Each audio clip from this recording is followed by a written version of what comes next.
Bem,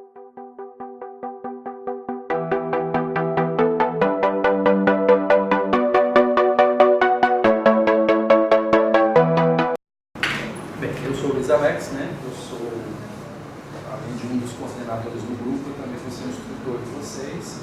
Eu sou doutor em administração, professor aqui do Departamento de Ciências Administrativas e do Programa de Pós-Graduação em Administração, e tenho alguns anos de estrada. Tá?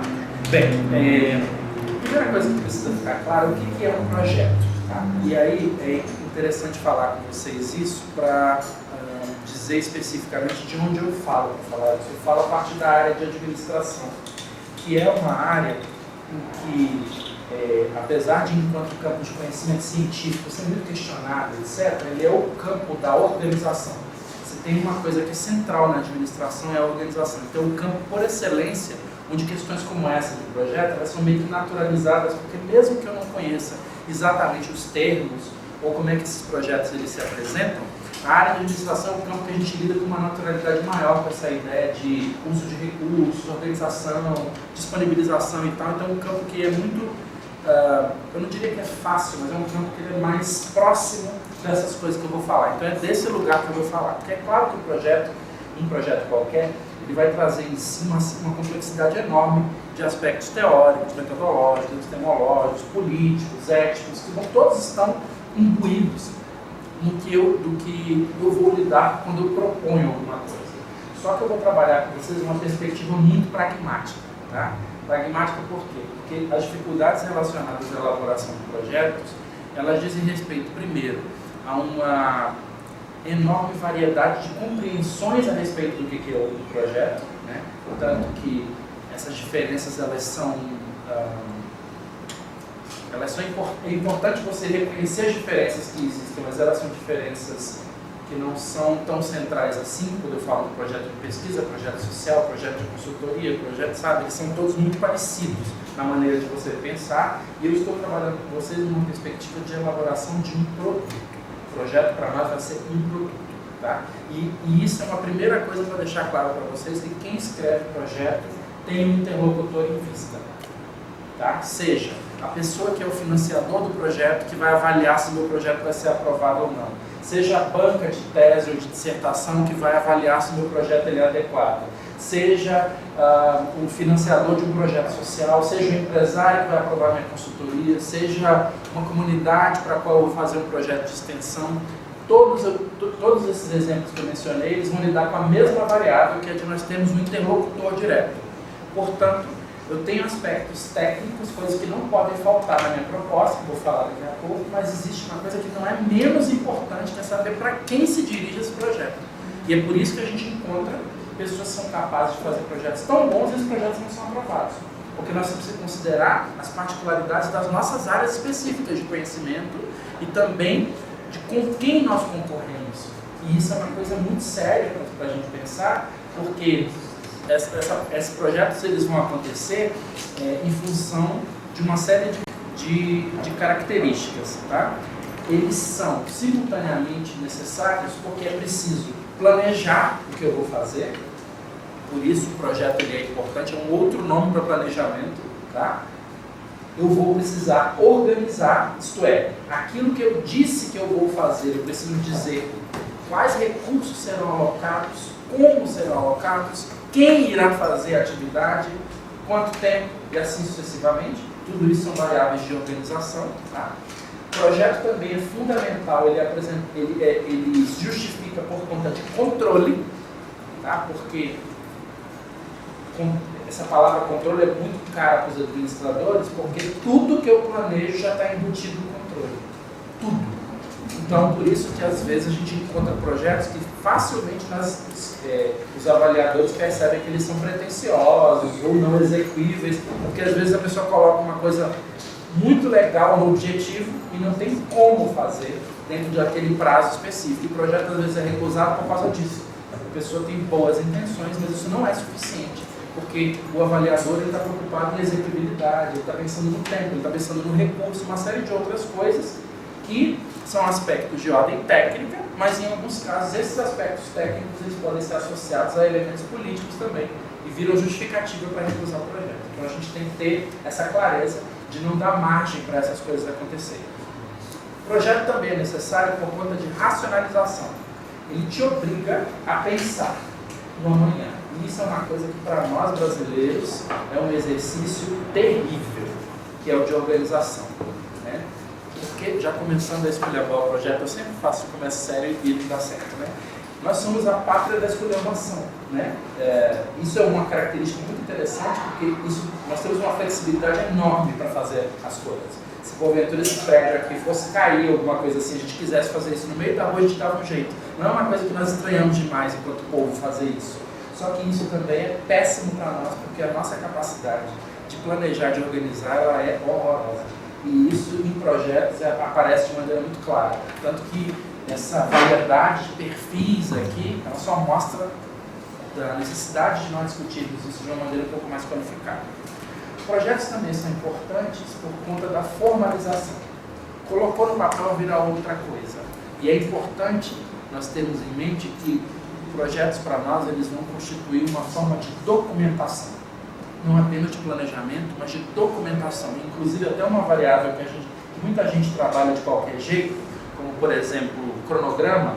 Bota aí mais ou menos. O cronograma ela é um instrumento gerencial. Para o administrador é muito sério usar um cronograma. E num projeto ele deve ser um instrumento de controle, inclusive, porque eu sei quanto tempo está previsto para aquela atividade. E um avaliador experiente ele é capaz de olhar e ver se uma atividade está subdimensionada ou superdimensionada, ou se estão faltando coisas ali e tudo mais, para vocês verem que é tudo muito amarrado no que se refere ao projeto, por isso que ele também precisa ser formal. Tá?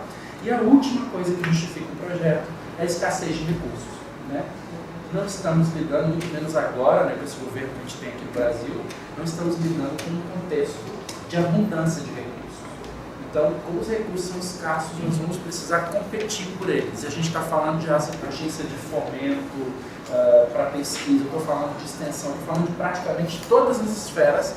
O projeto ele é necessário porque você não pode só falar de intenções, você tem que dizer o que você vai fazer para aquele seu objeto de atenção ou não. Na verdade, esse raciocínio ele pode ser estendido até mesmo uma banca de qualificação, uma banca de tese, etc., porque também nós estamos lidando com escassez de recursos e o projeto ele também serve para otimizar o que você pretende fazer aos olhos de uma banca. Há algumas etapas imprescindíveis para essa elaboração de projetos, mas é importante saber ler, e aqui tem umas aspas bem importantes, as condições envolvidas na recepção e na avaliação desse projeto. Trata-se de um requisito tão importante quanto a elaboração do projeto em si. Quem não sabe para quem o seu projeto é dirigido, para que ele serve, não precisa nem fazer o projeto, porque essa pessoa não vai se dar bem. Porque não adianta você se basear apenas no rigor técnico do projeto, sem pensar, por exemplo, qual que é o objetivo do edital a que ele está vinculado.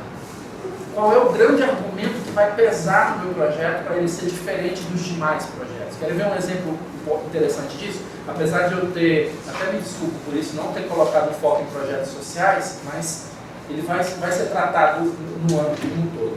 Todo mundo que apresenta, que compete por projetos sociais tem boas intenções, gente. Todo mundo está querendo, sabe, tipo, bem de uma comunidade, etc., mas não é suficiente. E aí, esse argumento ele pode ser o mesmo para falar de um edital de pesquisa. Todo mundo quer avançar o conhecimento. Isso é requisito. No projeto de extensão, todo mundo quer estender a universidade para a comunidade. Não é suficiente. Eu preciso de mais do que isso. Porque esse requisito ele já está dado.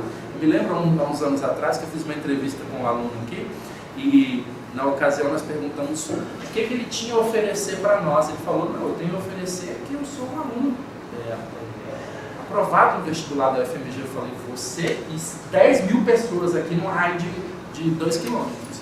Isso não é diferencial. É sério?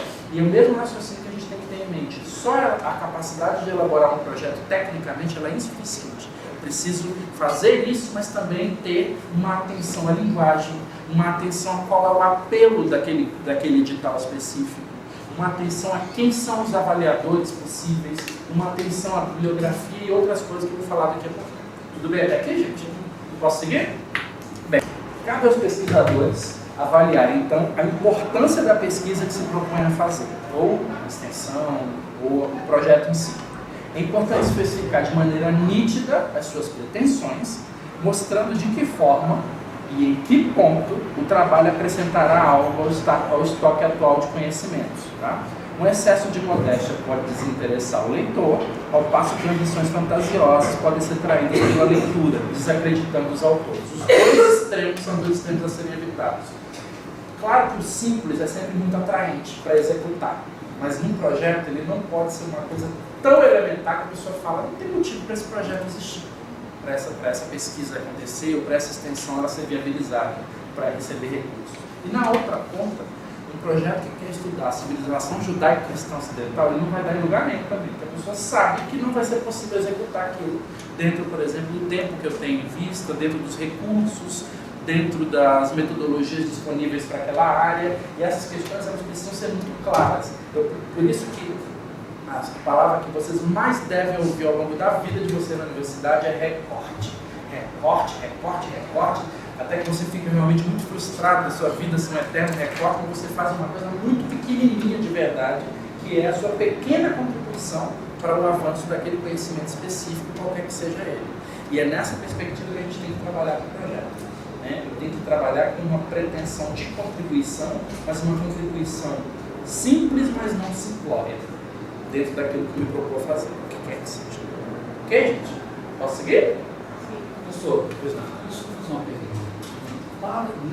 Nessa temática que o senhor acabou de colocar, de ao mesmo tempo não ser modesto demais e nem querer demais, para os projetos de doutorado é requisito uma demarcação epistemológica? Não. Isso contribui? Não ainda, porque normalmente a epistemologia é uma coisa na qual vocês são capacitados durante o doutorado. Quem termina o mestrado raramente tem algum conhecimento dessa área. Muito poucas áreas trabalham com isso no mestrado. Então, normalmente não é requisito. Mas no doutorado é onde se faz com mais força ainda aquela relação de interlocução que eu mencionei há pouco. Porque você tem que provar não só a sua capacidade de escrita e de lidar com o tema, mas também que você conhece o programa e quem poderia te orientar. Já aconteceu aqui de nós termos candidatos excelentes, com projetos excelentes, mas que não tinham orientador. Todos reconheceram a qualidade do projeto, mas a pessoa foi reprovada, porque não tinha. Tem um orientador. Você tem que pensar muito objetivamente nisso, na interlocução. Então, isso, pesquisa do programa, saber quem faz o quê e tal, porque existe uma parte técnica da avaliação do projeto em si, mas uma outra que ela não é menos importante, que ela é de ordem política, né?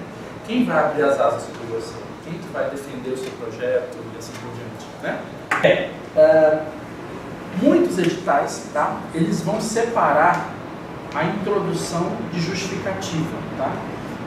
E se isso ocorrer, é necessário para vocês reorganizar o projeto, apresentando em separado os elementos que são de uma introdução, que é um requisito técnico de qualquer projeto, tá? E na introdução tem que ter, obrigatoriamente, o contexto do qual eu estou falando e as ideias centrais. Isso tem que estar na introdução, de maneira que qualquer pessoa que lê aquilo dali entenda o que justifica aquelas ideias que você tem, qual a visão de contexto que você tem para aquelas ideias serem apresentadas como a base, digamos assim, do seu trabalho. E, num caso em que esses aspectos não sejam separados, a introdução também ela engloba a justificativa, que vai apresentar relevância, oportunidade e inovação da proposta. Por que o meu tema é importante? Porque esse tema agora, e o que eu trago de novo, diferente, etc., em relação ao que existe. Uma introdução matadora, ela tem isso, esses aspectos como um todo. Eu tenho o contexto, as ideias centrais, a relevância, oportunidade e inovação propostas. Em editais que exijam isso separado, a introdução apresenta contexto e ideias centrais e a justificativa apresenta relevância, oportunidade e inovação. Tá? Pois não. Uma das coisas que eu tenho observado, né, eu trabalho com colaboração de projetos faz muito tempo, e que atualmente os editais eles têm deixado uns espaços muito pequenos assim, para essa parte de justificativa e introdução. Tem até a quantidade de palavras que você pode escrever. Isso, quantidade de palavras, número de linhas, né, que às vezes fica muito difícil, né, você quer falar, né, da importância do seu projeto, tudo. E é muito complicado, às vezes, você colocar numa linguagem muito objetiva, né, eu lembro que lá no final dos anos 90, nos anos 2000, quando a gente elaborava projeto para instituições internacionais, geralmente se escrevia muito sobre aquilo, sobre a proposta, sobre várias coisas, né? E hoje em dia está, assim, agora passa um tempo, né? Hoje voltei agora para esse negócio da aprovação de objetividade, né, dessa coisa, dessa parte mais, digamos assim, conceitual, né, do projeto. Isso acontece por dois motivos, Helena. O primeiro deles é que aumentou muito a concorrência. Muito mesmo. Principalmente porque um edital qualquer, ele não tem requisito, por exemplo, de impedimento. Vou dar um exemplo, um edital, sei lá, de lei de incentivo à cultura, qualquer pessoa que conseguir cumprir os requisitos pode apresentar o projeto. Então a gente está falando de uma cidade como Belo Horizonte que é muito ativa nesse ponto de vista, pode receber às vezes 12.000 propostas, 6.000 propostas e tal. Tem uma dificuldade de processamento. Eu estou defendendo essas agências não, tá? Mas eu estou explicando que a ausência de barreiras para a proposição, ela pode fazer isso. Por exemplo, a gente um dia desse estava conversando com a Daniela mestrando aqui, sobre, a gente mapeia, nós fazemos parte de um subgrupo dentro do grupo de pesquisa, então a gente estava mapeando projetos que podia ter financiamento para ações de cultura na periferia, e estava muito claro lá, tem que ter, por exemplo, CNPJ. Isso já é uma barreira enorme, porque se você não tem uma organização que tenha CNPJ, você não pode apresentar um projeto. E aí isso já está fazendo de 2.000 cair para 47. E aí, normalmente, esse tipo de barreira já desenha o edital de uma maneira a criar maior acessibilidade ou maior dificuldade, né? E, além desse aumento de quantidade, em alguns casos, os projetos eles são pré-avaliados, às vezes, por pessoas que não têm competência técnica para tanto. Tá? Por exemplo, às vezes é um técnico que dá uma lidinha e já separa, grosso modo, o que não tem razão de ser, o que não consegue colocar em 600 palavras o projeto e já é eliminado. Que não é uma coisa muito boa, do ponto de vista técnico, mas isso é uma coisa muito objetiva que a gente tem que pensar, que são também as condições de processamento de informação de quem vai fazer a avaliação do projeto. E isso a gente tem que estar em mente, porque se me dão 600 palavras, eu sempre parto da ideia de que alguém vai ganhar esse dinheiro. Por que não ele? Eu tenho 600 palavras, eu tenho que fazer o possível para ser claro dentro de 600 palavras. Claro que é um exercício enorme que a gente tem que fazer de síntese, mas alguém vai levar isso. E é uma coisa que a gente tem que pensar que no contexto de competição, quem dá as regras é quem tem dinheiro, né? Quem está financiando, e a gente tem que se ajustar a isso. Por isso que eu mencionei no começo que isso é uma base que a gente tem que saber ajustar dependendo do contexto específico com o qual nós estivermos lidando. Você quer mencionar uma coisa? Não, só que eu estou raciocinando que eu passei recentemente, eu dou aula de japonês e eu convivo muito com todos os meninos que tentam mestrado no Japão. Eu, inclusive, tento muito. E, recentemente, eles passaram por esse processo que ela está falando. Em 2015, 2014, quando eu tentei a primeira vez, era um projeto de 7 páginas, que tinha introdução, justificativa, tinha, inclusive, cronograma que você podia colocar. E você passa no primeiro processo, um técnico, uma pessoa que não faz ideia de como que é o mestrado, que ele só olha se está certinho, joga para um lado, joga para o outro. E agora, o último projeto desse do ano que vem, eles me deram 3 páginas de texto para fazer, em que a introdução tinha que ter introdução e conteúdo, que eu nunca tinha visto um projeto pedindo para ter conteúdo, e mais alguma coisa, era a metodologia.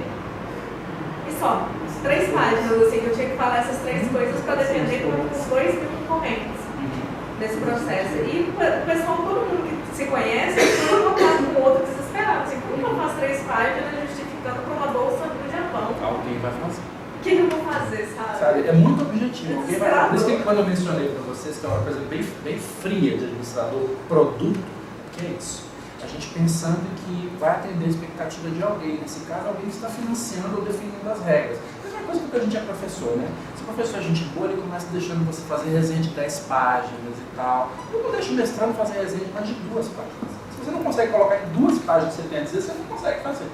Isso é um pesadelo para o mestrando, né? Óbvio, né? Mas o que eu estou falando é de uma coisa comum nesse sentido. O projeto ele vai entrar nessa mesma linha de elaboração de um documento que precisa ser conciso ou precisa ter as características dessa pessoa que vai fazer, que vai definir o projeto que vai ser aprovado.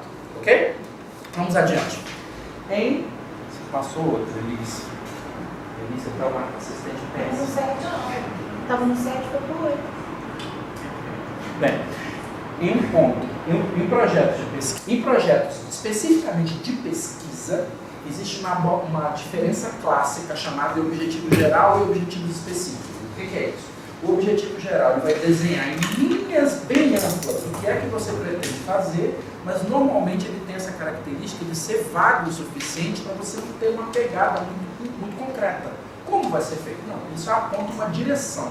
É isso que tem, isso que é ele é caracterizado. E o objetivo geral, neste caso, ele vai precisar ser traduzido de maneira operacional, é onde ele entra os objetivos específicos, que vão dizer de maneira muito concreta o que é que vai ser feito. E o que mesmo, em alguns casos, até o como vai ser feito. Então, o objetivo específico, se espera que a soma dos objetivos específicos ela vai resultar no objetivo geral. Ou que o objetivo geral vai ter as suas diversas dimensões traduzidas em objetivos específicos. Nem todo projeto tem essa característica. Tu sugeres, então, usar a taxonomia de Bloom na construção desses objetivos? Eu vou, nesse caso, vou trabalhar de maneira bem sabuada. Não são a favor da taxonomia de Bloom. Tá, eu vou trabalhar de maneira bem mineira, bem sabuada com isso, pelo seguinte: não dá para a gente trabalhar aqui, porque como tem outros projetos envolvidos, não dá para a gente trabalhar aqui nem com essa taxonomia especificamente, porque mesmo dentro da academia tem maneiras distintas de entender como é que isso vai acontecer. Por exemplo, eu estou falando de uma ciência social aplicada, que jura que é exata, mas que não é, né? E que tem uma série de pretensões assim, nesse sentido de objetividade, etc., mas que a gente morre de rir. Qualquer pessoa que não conhece morre de rir. Então, mesmo dentro da academia não tem essa clareza. E quando você vai abrir, por exemplo, agora eu vou falar de outros tipos de projeto, a questão fica mais complicada ainda. Por exemplo, em projetos de consultoria, eu não tenho essa característica de objetivo geral, porque ele é um projeto de intervenção. E nesse caso, eu vou dizer especificamente o que é que eu vou fazer. Eu vou aumentar a qualidade em 5%. Eu vou reduzir o absenteísmo em tantos por cento. É uma coisa muito concreta, muito pontual. E nesse caso, eu não vou ter condição de, por exemplo, ter uma ideia geral, mesmo porque se você apresenta para o empresário um projeto de mais de 3 páginas, ele não usa. Né? Então, tem que ser uma coisa absolutamente focada no que vai ser feito e principalmente quais resultados você está esperando a partir daquilo dali. E isso é uma questão... O programa aqui é diferente da apresentação de cultura. A gente tem que procurar. Não estou falando disso não, estou falando ainda em projetos de pesquisa. Aí, tá? Bem, então ele vai descrever em linhas gerais o que se pretende fazer, né? E os objetivos específicos vão operacionalizar esse objetivo geral. Tá? É muito importante em projetos de pesquisa a questão da coerência. E às vezes os mestrandos e doutorandos ficam irritadíssimos com a banca quando ela fala que o trabalho não tem pé nem cabeça, ou que ele é incoerente, porque literalmente tem que estar associado ao lé concreto. Sabe? Se eu digo que eu vou fazer A, os objetivos específicos tem que ser A1, A2, A3, A4, que somados eu vou chegar naquele A. Né? De maneira que a gente vê de cara se a pessoa está delirando. E também, quando a gente fala que há incoerência, há problema e objetivo, etc., é porque literalmente a banca está buscando se você está pensando de maneira integrada na questão que você quer descobrir, nesse avanço do conhecimento e como você vai operacionalizar esse conhecimento, inclusive no nível do método. Então, quem está falando em pesquisa está propondo uma coisa que ela é naturalmente complexa. Tá? Eles podem passar para a gente. Quando eu vou falar de projetos de consultoria, tá? Os objetivos eles são todos operacionais e diretamente ligados à apresentação de modificações pretendidas com a intervenção.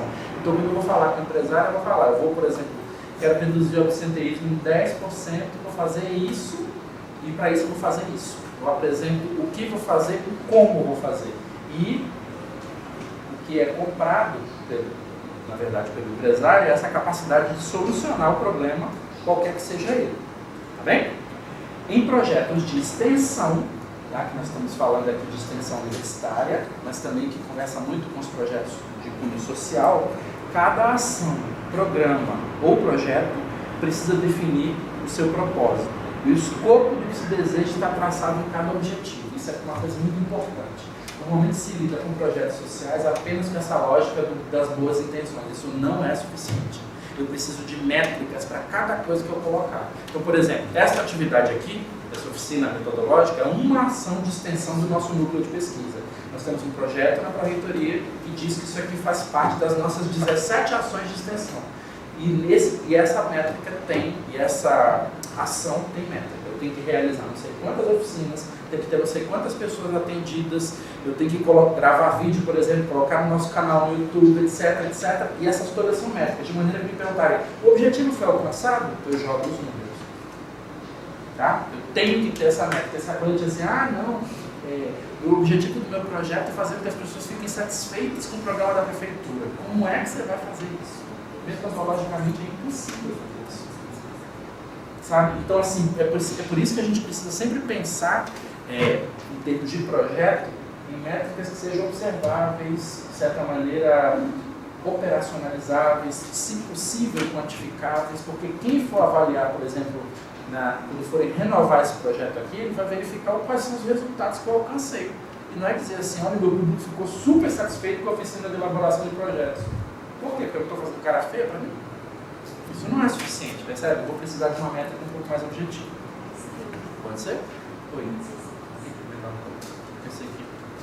Eu estou vendo que o senhor está fazendo o percurso, o senhor está caminhando no projeto, só vou fazer uma pergunta, o senhor vai sair dos objetivos. E o senhor concentrou muito o objetivo geral e a operacionalização através dos objetivos específicos.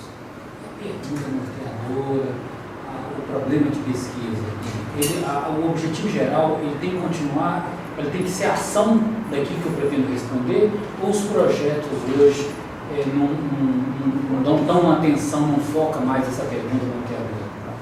Projetos acadêmicos, eles são basicamente um problema de pesquisa, é uma coisa que está de pé, continua super de pé, né? Só que a maneira como você tem regras para elaborar o próprio problema de pesquisa, né? Assim, certos pronomes já estão implicados no tipo de método que você vai utilizar. Sabe? Então, por exemplo, se perguntar como, o que ou porquê, você já está dizendo qual que é a sua pesquisa, né? E, portanto, como é que você vai executá-la. E isso, obviamente, vai estar associado a uma declaração mesmo de concepção de ciência. Tá? Em que medida já está dizendo qual que é a sua, onde você está. Como seu trabalho é metodológico. Por quê? E assim por diante. Né? E além disso, tem que haver a disposição de variáveis, que precisam conversar e tal, entre si, e a definição de uma delimitação espacial, que é onde a pesquisa vai acontecer. Isso normalmente é muito comum no próprio programa de pesquisa, mas tem uma forma interrogativa que ela é apresentada no projeto, que é mais ou menos equivalente ao objetivo geral, porque ele tem uma cara um pouco mais operacional. Ok? Podemos? Então tá. Por fim, em projetos de desenvolvimento, que é uma modalidade um pouco mais nova, tá? Quando você vai fazer projetos para desenvolver regiões, projetos extensivos, projetos um pouco maiores, mais complexos, também há objetivo geral e objetivos específicos. E dada a complexidade, dependendo do que se quer desenvolver, como os objetivos devem acompanhar os propósitos. Então, por exemplo, se nós estamos falando de desenvolver uma região, fazer um projeto de desenvolvimento cultural na região do Barreiro, por exemplo, nós estamos falando de objetivos de desenvolvimento que vão ter que considerar vários elementos locais que vão precisar ser articulados para poder esse objetivo ele ser viável no âmbito do projeto. Então, projetos de desenvolvimento eles são mais difíceis porque eles vão pressupor todas as etapas que você espera de um projeto de pesquisa, mas também vinculadas a características específicas do lugar. Né? Então, agências de desenvolvimento que alguns estados têm, né? Aqui em Minas tem também, por exemplo, você ir numa agência de desenvolvimento no campo das vertentes, ela vai pensar num projeto e vai desenvolver de alguma maneira aquilo dali. Como? Pode ser mediante um festival? Pode. Pode ser mediante um deslocamento de uma linha ferroviária para lá? Pode. Pode ser por N maneiras diferentes. Mas depende do que eu estou chamando de desenvolvimento e o que eu vou levar para esse lugar. Né? Então, Belo Horizonte agora acabou de se candidatar, né, como capital criativa, né, com base na gastronomia. Acabou de se candidatar formalmente, isso é o título. Né? Isso significa o quê? Já está apontando de que isso não é de hoje que Belo Horizonte está fazendo isso, né? A quantidade de festivais, né? A cidade se encaminha para isso, ela está querendo um tipo específico de economia na cidade, que é uma economia de serviço, baseada em economia criativa de alto valor agregado, porque ninguém consegue concorrer com um produto capital de Minas. Não é São Paulo, não é Rio, é Belo Horizonte. E aí, para isso, eu preciso desenvolver toda uma série de argumentos em cima da mineridade, da cultura, blá blá blá, que pode ser conversa fiada. tá? Mas, no que se refere ao projeto, esse é o argumento para vender a cidade. Assim como se vocês imaginarem, é bem mais adiantado que o nosso, imagine o caso de Salvador no verão. É a capital do verão. Ela se vendeu há muito tempo. Festival e praia, venha para Salvador, Salvador se tornou um hub aéreo, essas coisas são todas articuladas. E se você vê uma cidade como o Rio, parece muito menos ágil do que Salvador, embora todo mundo saiba a importância do Rio, mas Salvador se vende como produto há muito tempo. Tipo, venha para a praia, fique para o carnaval, a Bahia, nananana, isso não é casual, é um projeto. E isso pode ser conseguido em qualquer contexto também. Só que projetos de desenvolvimento eles são muito mais complexos, por isso que eu fiz essa preleção um pouco maior, ok? Bem, a definição dos objetivos é o aspecto central de um projeto, porque ele literalmente mostra para o avaliador se você sabe do que você está falando ou se você não tem ideia do que você está falando, tá? Porque um objetivo, ele é aquela característica que eu mencionei de um projeto simples demais ser desinteressante ou complexo demais ser inexequível, é no objetivo que ele aparece. Porque você vê na hora o que a pessoa pretende fazer, o quanto que ela conhece do própria temática que ela está querendo fazer. Se, por exemplo, ela conhece nuances ou variáveis ou conceitos, por exemplo, a pergunta ali que o professor fez, Antônio? Denilson fez a respeito do modelo de Bloom, né? Da taxonomia. Ele está falando o que, especificamente? Que existe uma tipologia para você pensar em objetivos e, portanto, se ele menciona isso no objetivo, ou alguma coisa do gênero, ele já mostra que ele é alguém que conhece mais do que uma pessoa que tem apenas a acepção de senso comum da palavra objetivo. Então, uma certa diferenciação. Assim como uma pessoa, às vezes, usar grosseiramente a palavra paradigma, a palavra super na modinha, não usa, pelo amor de Deus, e tal, ela normalmente, porque é uma palavra que ela é um termo técnico. Muita gente usa a palavra paradigma como se fosse esses argumentos de Rede Globo. E aí o que acontece? Um avaliador vai olhar para aquilo e vai falar, essa pessoa nem sabe do que ela está falando quando ela está usando paradigma. Como esse termo ele é sério, e tem um monte de implicações de utilizar esse termo. Então, a própria leitura que você tem, a própria capacidade de teorizar ou de explicar uma determinada abordagem, ela está vinculada à capacidade de formulação desses objetivos. E é por isso que esses objetivos eles são tão importantes. E Elaine, talvez o lugar onde mais você mostra as suas garras ou não. Porque é num objetivo sintético que a gente percebe se a pessoa sabe do que ela está fazendo, do que ela é capaz de fazer, ou se ela não sabe do que ela está falando. E então essa síntese, às vezes ela nem pesa tanto em aspectos como a justificativa ou como a introdução, mas no objetivo você bate o olho e sabe se a pessoa ela tem noção do que ela realmente ela sabe do que está falando. Ok? Questões?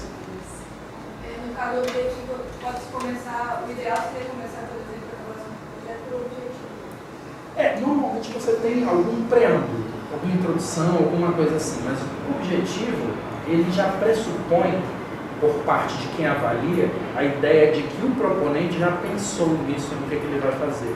Ou, à luz das possibilidades de financiamento que eu tenho, você quer fazer o quê? Então você tem que partir de um lugar que ele já é pensado, que ele já é delimitado, etc. E que o proponente, ele sabe se aquilo dali é objeto de uma reflexão ou se for uma coisa apenas para executar. É muito claro para quem avalia o projeto. E na verdade as pessoas aqui que têm um pouco mais de experiência com o projeto, você sabe como o projeto é mal feito. E é mal feito por quê? É mal feito porque você fatalmente você vai cair nos objetivos. Objetivos e métodos. Fatalmente você vai cair aí, porque você percebe essa pretensão, esse desconhecimento, essa desqualificação de quem elabora o trabalho. Então por isso que os objetivos eles são tão importantes no trabalho. Bem, há uma necessidade, e aqui hashtag fica a dica, de uma estreita ligação dos objetivos com a leitura do financiador. Quer que seu projeto seja aprovado, não pense apenas no que você quer fazer, mas em quem vai avaliar o projeto, no que esta pessoa considera adequado. E aí você tem que trabalhar com aquilo que eu falei no começo, uma habilidade um pouco paranormal de ler nas entrelinhas. Né? Dinheiro que vem da FAPEMIG, por exemplo. A FAPEMIG era uma das grandes agências de fomento do Brasil. Ela só era menor do que a FAPESP, teve a quantidade de volume de recursos, mas absolutamente conservadora. sabe? Tipo, o projeto da Daniela de mulheres negras no baile funk. Nunca. Prostituta, feminismo, jamais. Não passa. Não tem a possibilidade de passar. Se você não conhece o perfil da agência, você não anda esses projetos só para perder tempo. Porque a gente tem que conhecer o perfil do financiador. Literalmente, determinados projetos, eles não são para a agência X ou para a agência Y. O edital que vem de uma cátedra pastoral da Igreja Católica não vai inventar de mandar projetos que sejam assim, muito aguerridos. Não vai rolar. Você tem que entrar num lugar meio intermediário, meio bege, assim, sabe, para poder você conseguir. E a gente tem que ter capacidade de leitura. Existem, por exemplo, a Daniela sabe disso, uns coletivos que são específicos para financiar estudos feministas negros. A gente está falando de lugar de porradaria mesmo, nesse caso. O projeto, quanto mais radical for, mais vai ser valorizado por você ler na maneira que o edital está elaborado, que é este projeto, que não é aceito em lugar nenhum, que está sendo privilegiado naquele edital específico. Então a gente tem que ter capacidade de leitura. E por isso, pensando friamente como um produto, você até me perdoa, eu não penso assim não, tá? Mas eu estou pensando assim, para pensar em termos de oficina, friamente enquanto produto, eu preciso pensar não apenas no que eu quero fazer, na minha capacidade de elaborar isso, mas também em o que o financiador quer aprovar. E aí você entende por que tem gente que aprova projeto em cima de projeto, gente que tenta, após tentativa e não consegue aprovar projeto. Porque não é só uma questão de ordem técnica. Ok? A mesma coisa na universidade, né? Que a gente manda tipo, um projeto muito simples de extensão. Quem está no comitê esse ano de extensão? Quem está no comitê, mas até que numa universidade, nem tanto o comitê, mas assim, qual que é a orientação da pró-reitoria para aquele período? Que você sabe. Por exemplo, aqui no FMG, nós temos uma pró-reitora maravilhosa, que é a Cláudia Maior, de extensão, está lá de Bagdá, a visão dela é super aberta. Você sabe que não vai haver censura ou punição, etc., porque ela vem da psicologia social. Ela vem de trabalho com feminismo, com aborto, prostitutas, é desse lugar. Então você sabe que não tem, mas você tem que saber. Se o pró-reitor vem, sei lá, não vou falar área não, mas de umas áreas, né? De umas áreas assim mais quadradas, por favor, presta atenção, porque aquilo dali é indicativo de do que pode vir a ser aprovado ou do que vai ser pré-selecionado para não ser aprovado. Essa leitura a gente tem que ter capacidade de fazer. E isso não está escrito em lugar nenhum. E não está em entrelinha de edital nenhum. Ok? Bibliográfica e documental, tá? Ela vai, obrigado, querido. Ela vai fornecer subsídios conceituais para o suporte das ideias do trabalho. Vejam só. Uma coisa que nós somos aprendendo super errado na graduação é que referencial teórico é um requisito burocrático do que você tem que fazer. Né? Então você coloca lá, segundo fulano, de acordo com fulano, segundo fulano, de acordo com fulano, e termina fazendo um Frankenstein que você não entende por que o professor critica, se você colocou um monte de autores como ele queria, né? E não entende que crítica é essa que foi feita ao seu trabalho. A seleção da bibliografia, gente, ela é um projeto político.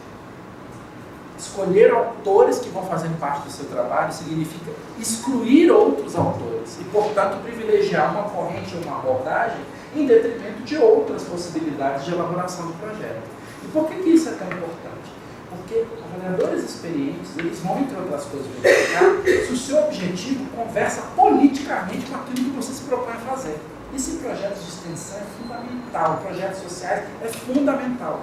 Você saber em quem você está se apoiando para falar aquilo dali. Do tipo, eu quero fazer um projeto de mudança na universidade, eu vou usar o Olavo de Carvalho.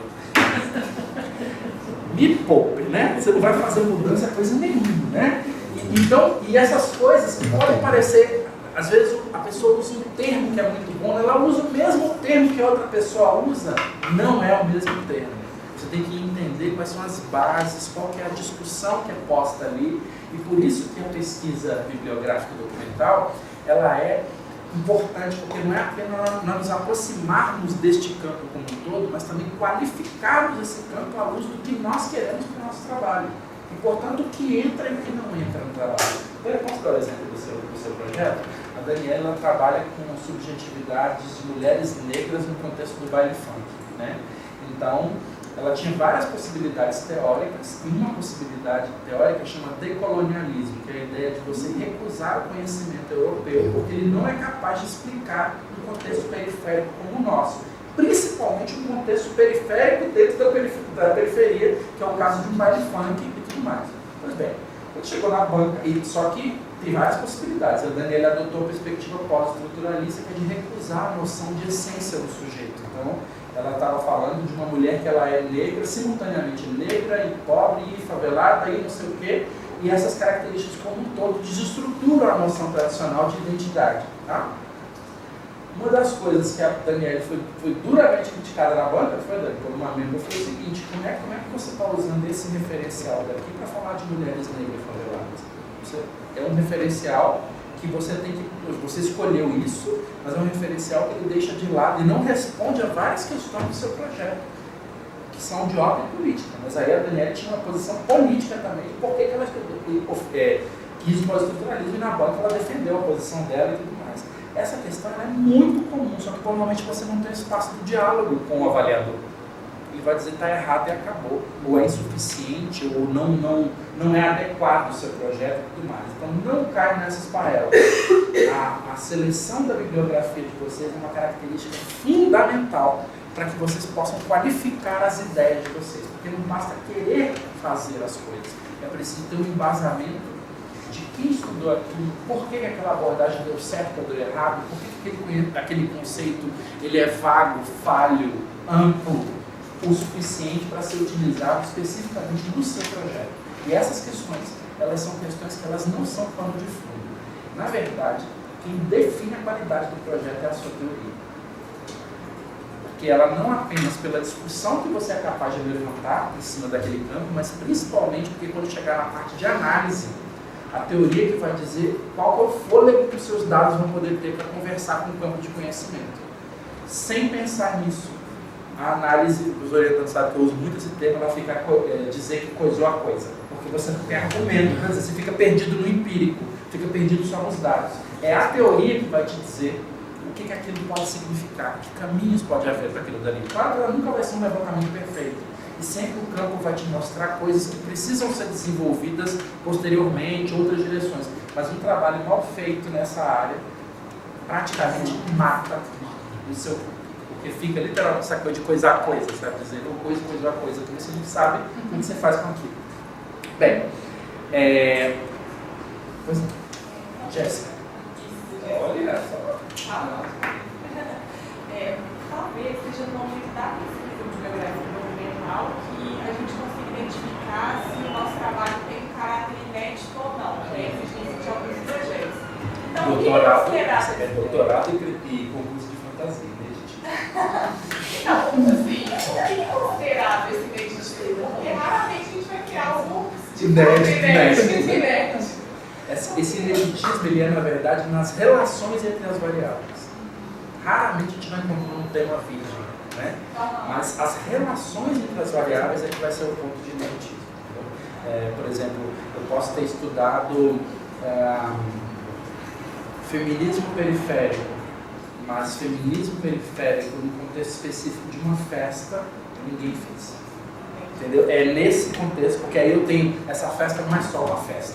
Ela é manifestação cultural, ela é resistência, ela é isso, ela é aquilo, e isso requalifica até o que é feminismo, o que é ser mulher e tal. Então é nesse sentido que, normalmente, as relações entre as variáveis é que elas se propõem uma perspectiva de ineditismo.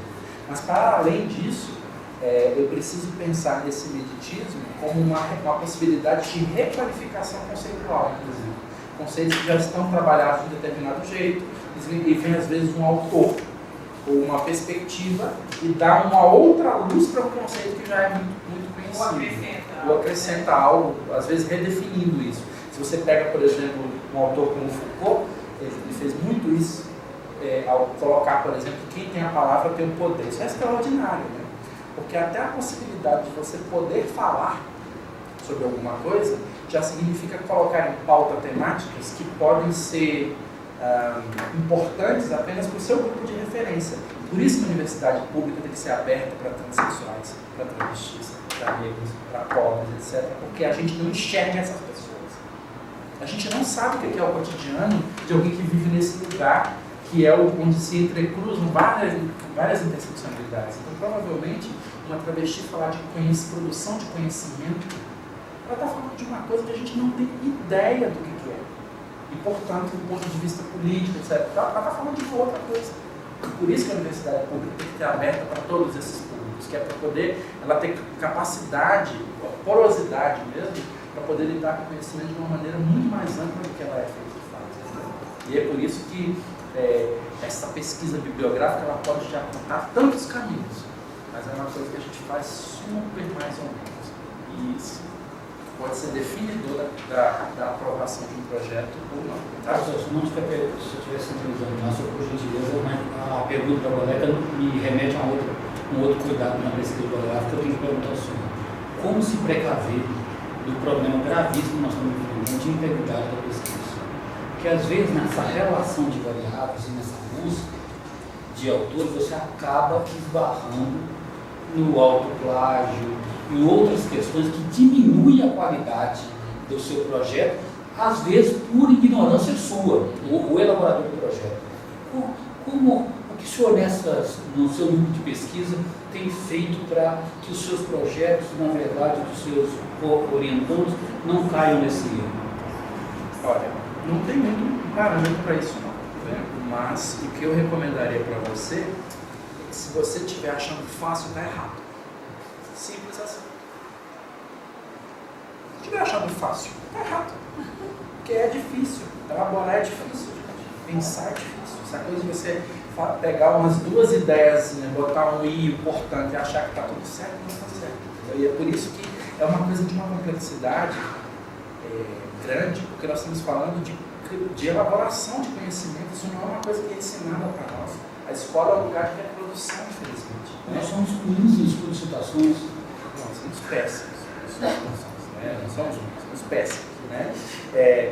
Seja porque a gente procura evitar aquele modelo anglo-saxão que faz 150 citações e que, né, não quer dizer nada, seja porque na outra ponta a gente trabalha longe, evitando o modelo francês que também não cita ninguém, mas a gente não faz isso às vezes de omissão.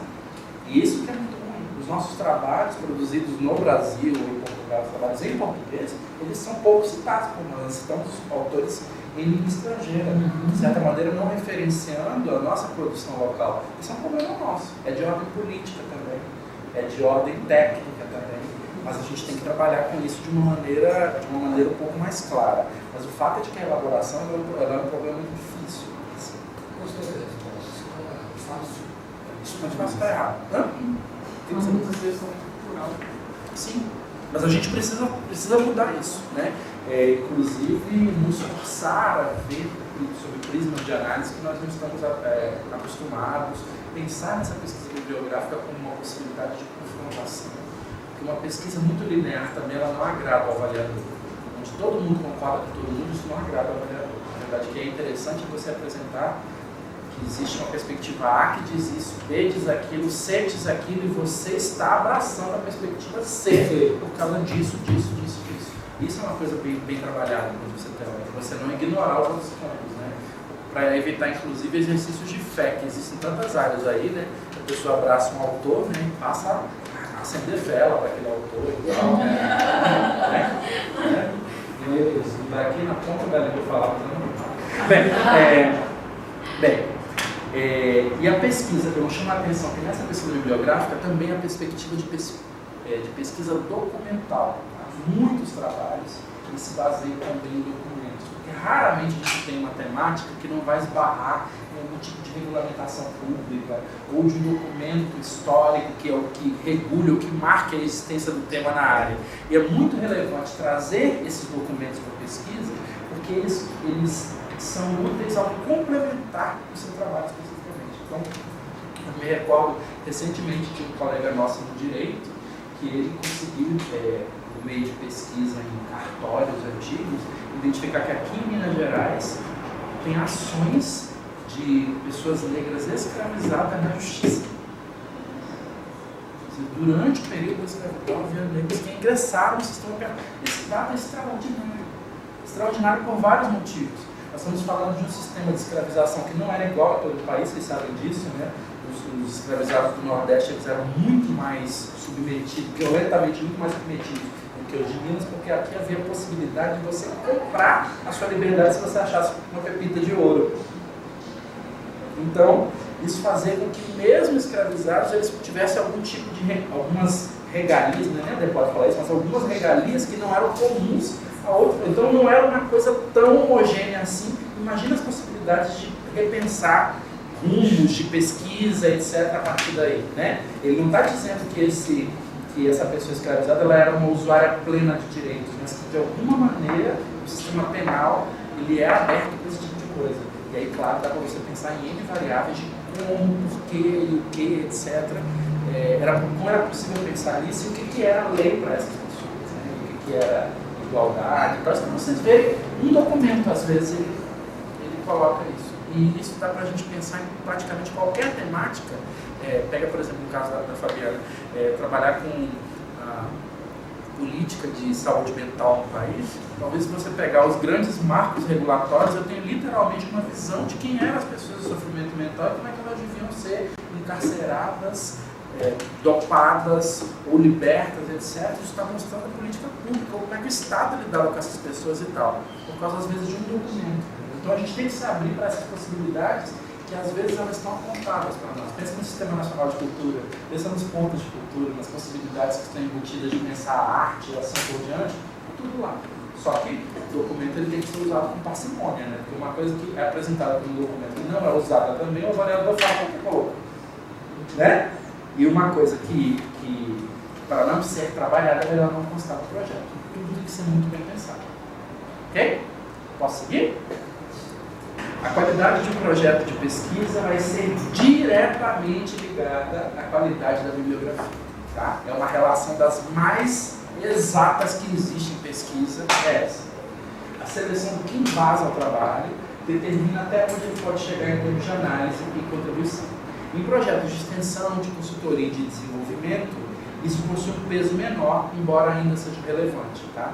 Porque, por exemplo, se você pega um projeto de consultoria, como não é um compromisso com o conhecimento, esse que você assume com o empresário, e o mercado em geral ele é muito permeável ao conhecimento de literatura de aeroporto, você tem que citar o livro do momento, senão você está desatualizado. Essa é a expectativa que ele tem, mas tem que citar. Eu tenho que ter o embasamento, eu tenho que falar termos que sejam atuais, porque senão não cola esse discurso com o empresário. Então, da mesma maneira, se eu estou falando em projetos de extensão e a minha área é uma área de direitos humanos, eu tenho que citar A, ou B ou C, que são questões básicas, ou literaturas básicas na área, porque senão eu estou fora do campo específico de quem vai avaliar. Então, tem um peso menor, mas ainda assim, essa seleção bibliográfica ela aponta caminhos muito claros de enquadramento desse conhecimento que vai ser produzido. Ok? Metodologia. Bem, a metodologia, tá? Nesta etapa, você vai literalmente escolher os caminhos que você vai tomar no seu trabalho.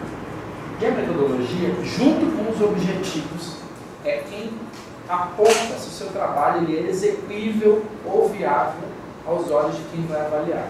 Eu vejo o que você vai fazer e na metodologia eu vejo como você pretende fazer. Se as duas coisas não estiverem casadas, o seu projeto é eliminado de cara. Tá? E por isso que a metodologia ela parece pior ainda do que o referencial teórico. Né? Você sai citando lá cartas da vida e tal, e acha que está tudo certo, né? Na metodologia é pior ainda, porque como ela normalmente, a nós todos, ela é ensinada muito cedo durante a graduação, a gente não tem ideia de que aquilo serve, né? Do que serve e tal, e depois fica aquele desespero na hora de fazer o trabalho de conclusão de curso, e demora muito tempo, e para alguns nem chega esse conhecimento de que metodologia tem a ver com uma reflexividade tão grande quanto o restante do trabalho. Que cada livro escolhido, cada técnica, cada percurso, ele tem porquês, tem implicações éticas e tem uma série de questões a serem resolvidas que elas não são simples escolhas de técnica 1, técnica 2 e técnica 3. Tem coisas muito mais avançadas do que isso. Posso citar o caso do seu trabalho? A Elisângela, eu orientei o mestrado dela e ela fez um trabalho numa comunidade quilombola aqui em Belo Horizonte. E comunidades quilombolas, vocês imaginam o que existe de pressão em termos de desqualificação desse grupo, né?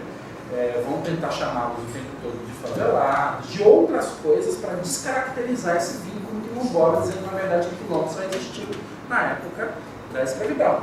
E, portanto, eles estão inventando um rótulo para conseguir vantagens, né? Já que existe toda uma linha de preservação do patrimônio do IFAM e tudo mais. Pois bem, a Elisângela fez a pesquisa dela, né? Ela fez com duas anciãs do grupo, né? Que fizeram por meio de história de vida, contaram uma série de questões para ela. E quando chegou num determinado momento da pesquisa, uma conversa que a gente teve, né? Que o papel é de desorientar, né? Esse orientador mônimo, né? Ele só desorienta. E aí eu perguntei para ela, porque ela me apresentou uma versão do projeto que era linda, né? Não tinha problema a versão dela. Eu falei assim, Elisângela, mas cadê os problemas do seu projeto aqui? Né? Cadê as coisas que você não escreveu aqui que são sérias? Porque ela estava muito incomodada, a maioria dos pesquisadores negros que escrevem sobre quilombos, eles vão dizer que uma das características ela é forte laço identitário, né? Reforça a característica, né, da racialidade, matriarcado, as coisas todas. E ela não contou nada disso nesse quilombo que ela estudou. Eu falei, olha, uma coisa é você contar para mim, aliás, você está diante de um dilema. Ou você conta a verdade, que você não encontrou isso, nesse caso significa dar munição para todos os inimigos do quilombo, que vão dizer que cientificamente aquilo não é um quilombo, é uma favela e portanto pode ser destruída. Não tem nada a preservar, não tem memória a preservar. Ou ela conta um conto de fadas que vai estar super de acordo com o grupo de pesquisadores de referência que estavam no referencial teórico. Claro, essa menina enlouqueceu. O que eu faço? Né? Porque tem uma questão ética, tem uma questão política, não é só uma questão de pesquisa. Isso para vocês terem ideia de como que a seleção metodológica ela vai nos levar a uma série de situações e tal. E ela resolveu isso, mas se quiserem saber, vão ler a dissertação dela. Vão para o meio dos slides, vão ler a dissertação dela. Ela resolveu isso muito bem e tal. Mas assim, eu não vou contar como. Passe ali. Passe ali. Ela pode deixar, ela passa assim, né? Ela passa. Bem, mas então, escolhas metodológicas, elas não são apenas meros caminhos de execução do trabalho. Elas têm porquês de algumas coisas serem feitas e outras não. Porque é difícil, é complicado, sabe? E essas coisas, elas não são apenas passíveis de justificativas simples. Uma das coisas que mais me irrita como avaliador é pegar um projeto que diz assim, a minha metodologia é qualitativa, eu trabalhei com, sei lá, 17 entrevistas, chega no final ela diz assim, mas uma limitação do trabalho foi o tempo dos entrevistados para responder e esse estudo poderia ser mais completo se tivesse mais pessoas, ou se tivesse feito um questionário. Eu reprovo na hora esse trabalho. Porque a pessoa está pedindo desculpas por ter usado a metodologia quantitativa. O critério não é quantitativo. O critério não é de quantidade de dados que vai me dar a referência que interessa. Eu não preciso pedir desculpas por isso. E se faltou tempo, você não fez o trabalho direito. Acabou. Faça uma coisa menor, sabe? Faça um recorte melhor. Mas esse tipo de coisa é inaceitável. E do ponto de vista metodológico. Porque vocês podiam escolher todas as técnicas. E você vai escolher uma que você não dá conta de fazer. E ainda conta pra mim que você não deu conta de fazer. O seu trabalho é uma droga. Não, porque o avaliador ele percebe isso. Aí tu vê o trabalho lá e fala assim, peraí, esse trabalho é vagabundo. E a pessoa está dizendo que o problema dela foi tempo. Por que ela escolheu fazer isso? Nesse tempo que ela tinha? Podia ter feito N coisas. Né? Então, o que eu estou chamando a atenção é uma certa indesculpabilidade de escolhas, metodologia de escolha. Você escolhe fazer de um jeito e não de outro jeito. E essa escolha ela precisa ser embasada e precisa ser reflexiva, precisa ser refletida à luz de vários outros elementos que fazem parte desse processo de pesquisa. Não é apenas definir o que, mas o como também tem um porquê para fazer isso. Por isso que se está muito fácil, está errado. Ok? O cronograma de execução, né, que todo mundo já sabe do que se trata, ele permite que sejam visualizados de forma simples e direta os prazos previstos na realização de cada etapa de pesquisa. Ele constitui um eficiente sistema de controle, no qual o indicativo de progresso ou atraso está no critério tempo e permite a eventual correção de rumos ou fases mal planejadas. Uma dica que eu dou para vocês, outro hashtag, se vocês conhecem o conceito de cronograma reverso? Isso. Se senhor tá difícil, já é a terceira vez que eu estou ouvindo isso, né? Enfim, cronograma reverso, ele é um cronograma, mas que ele é contado de trás para frente. Todos os meus orientados trabalham com isso, aquele é um pesadelo para eles, mas assim, ele é um cronograma que ele é feito de trás para frente. Por exemplo, o tempo CAPES diz que uma dissertação tem que ser feita em 24 meses. Portanto, se você começa as aulas dia 5 de março de 2019, a sua dissertação tem que ser defendida no máximo até 4 de março de 2021. Portanto, este é o deadline da defesa.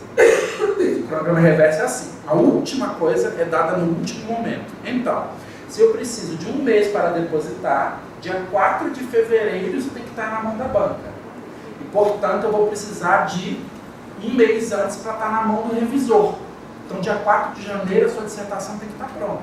Mas para ela estar pronta dia 4 de janeiro, seu professor tem que entregar para ele não sei quanto tempo que ele precisa para corrigir a versão final. Então, o seu período de coleta de dados, ele é de 4 meses para trás. E a sua metodologia?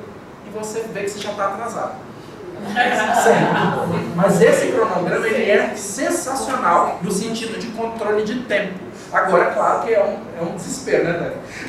Porque ele fica te olhando o tempo todo e você sabe que você não tem margem, porque ele é feito de trás para frente, não é o tempo que você quer, é o tempo que ele é definido, às vezes por uma agência de fomento.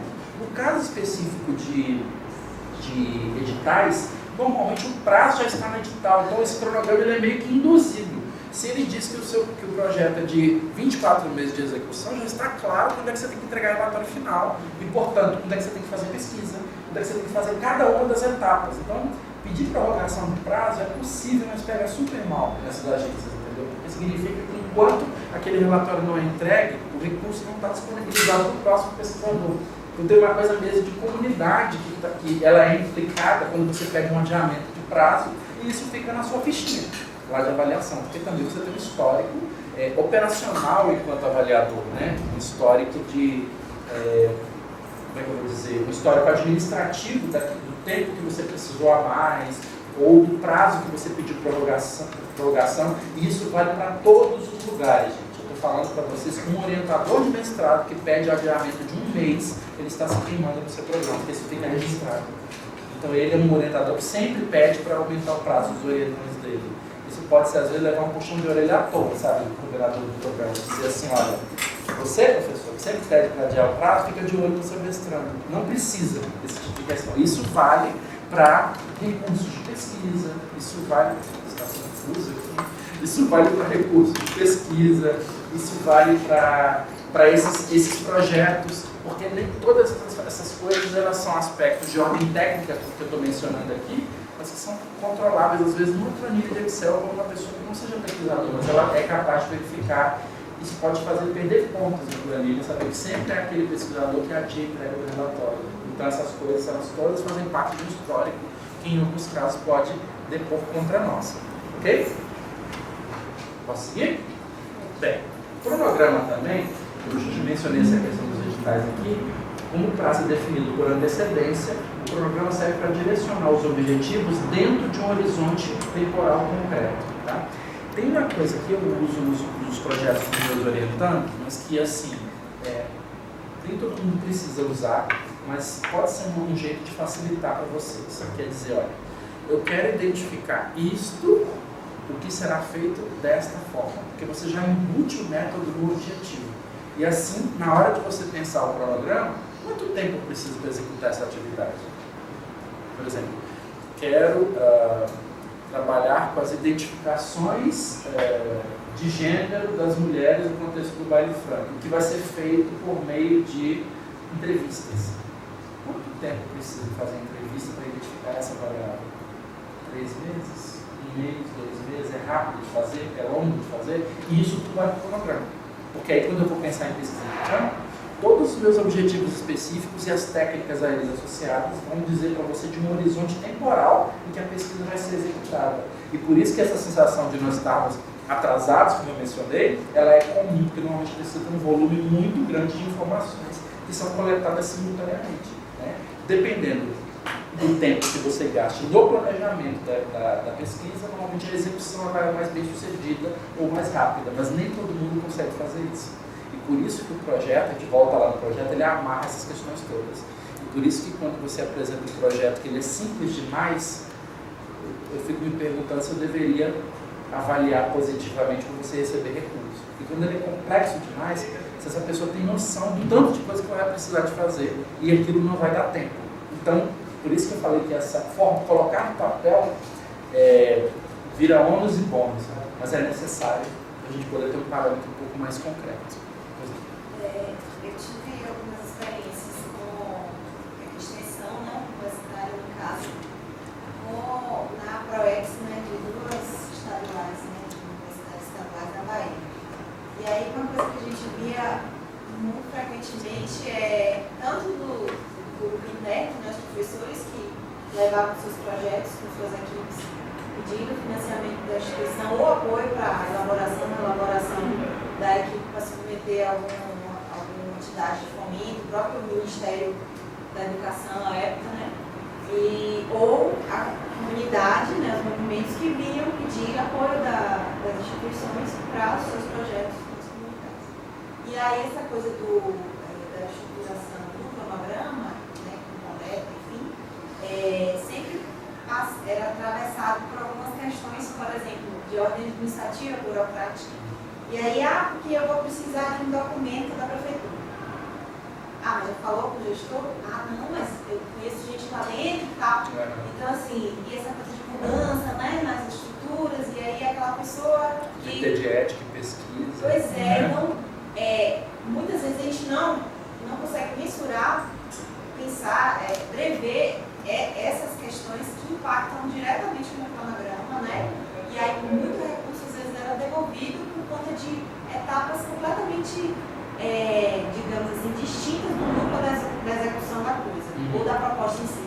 Outra coisa era as questões sazonais, né? Muitos projetos, porque a Universidade do Estado da Bahia, a UNEB, ela é multicamp, então ela está em 18 territórios de identidade, não sei exatamente agora como é que está.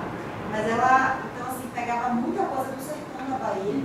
E aí, coisas mesmo de estrutura, por exemplo, de época de colheita, se precisa chover, se não precisa chover. Então, questões mesmo intempéries, que nada tinha a ver com as questões de elaboração em si, e que cada projeto tinha sua peculiaridade por conta disso. Porque vamos à rua na época do carnaval, trabalhar com o pessoal que trabalha com reciclagem e tal, sim, mas já articulou, falta 3 meses para o carnaval, não, mas é tempo, então assim, e daria um ano, aquele recurso já teria vencido, porque era dentro do exercício, enfim. Então, são coisas que parecem a princípio pequenas, mas têm um impacto grande que atravessa a própria execução, né? E eu vou falar uma coisa para vocês que pode soar mal, mas eu vou falar. Falta profissionalismo. Tá? Eu falo isso como administrador, mesmo apontando o dedo mesmo dos colegas, de tratar o cronograma como um mero requisito do projeto e não como um instrumento mesmo gerencial, né? Porque essas questões elas são imperdoáveis. Tipo, nós temos que aprender a trabalhar com a burocracia. Se eu vou ter que submeter para o comitê de ética, eu sei que vai durar não sei quanto tempo. Então, o período que vai ficar em análise lá, porque eu não estou planejando o meu campo. Eu fico esperando para começar a mexer com isso depois. Não tem como você fazer essas coisas.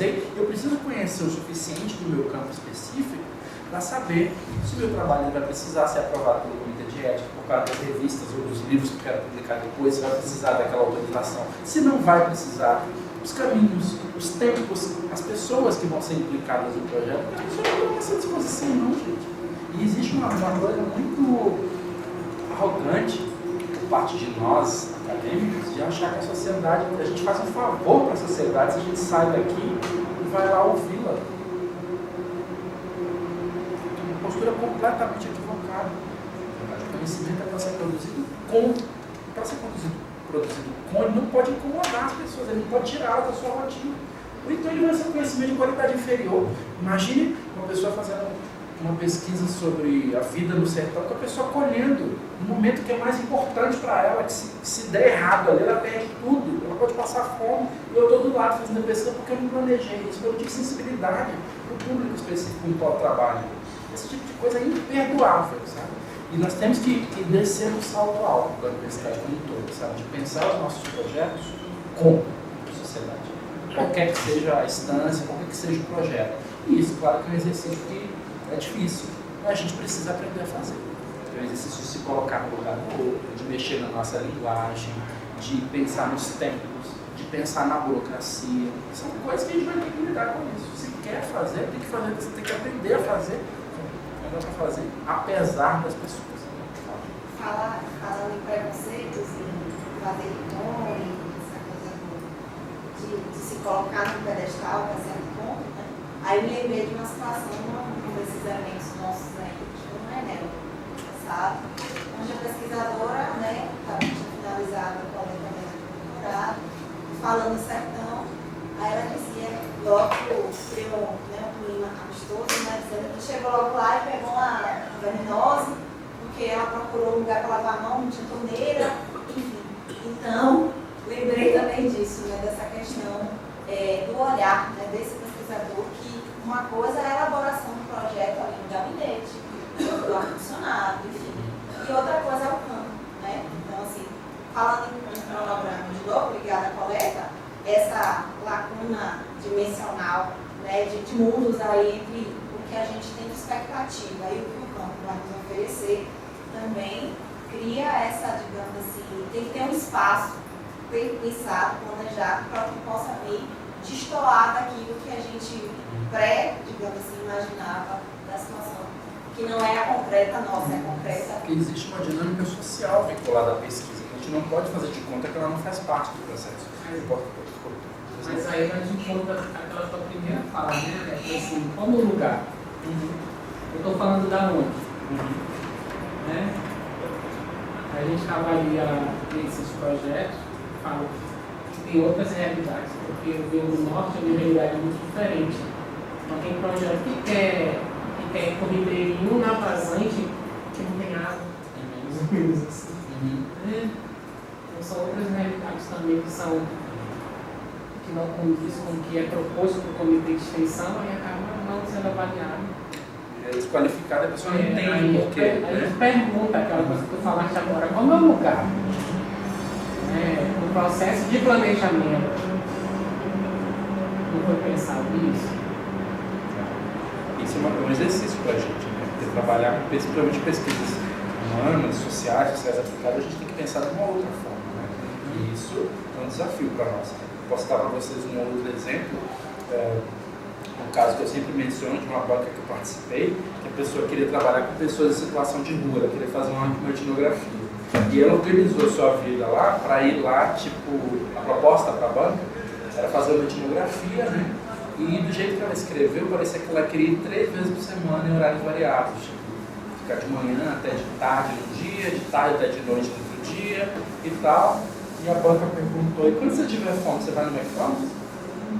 Deixa as pessoas ali. E me lembro do impacto que o menino recebeu essa questão, entendeu? Porque a gente está falando que é de uma pesquisa, que é apenas uma pesquisa e não é só pesquisa. Sabe? É mais do que isso, nós estamos em interação social e isso nos responsabiliza. E a nossa universidade, a universidade enquanto instituição, tem sido muito pouco sensível para essas coisas. E agora essa discussão ela fica cada vez mais séria, porque não é só, portanto, uma decisão metodológica, uma decisão que tem implicações políticas e éticas, etc., de com quem que eu estou falando, para quem eu estou falando e assim por diante. Porque, caso contrário, a pesquisa ela pode ser desprovida de relevância, né? Ou enfrentar problemas com os quais eu não posso ignorar depois, ou ter que lidar, que nesse exemplo que eu falei da pesquisa da Elisângela. Então, são questões muito sérias. Gente, a recurso, o projeto ele acabava ali, até em cronograma. Tá? Eu vou falar agora de 2 fases de execução, que elas são a execução do projeto tendo sido aprovado, a gente coleta dados e depois interpreta e faz um relatório final. Vou falar dessa parte aqui, que ela é considerando que os projetos já foram aprovados. Tá? Então, na coleta de dados, é o momento em que são aplicados os instrumentos, as técnicas, seja lá qual for o que quer que tenha sido prometido nos objetivos, na coleta de dados, é que esses resultados eles vão ser produzidos. E, portanto, eles vão ser tão complexos quanto aquilo que se propôs em termos de objetivo.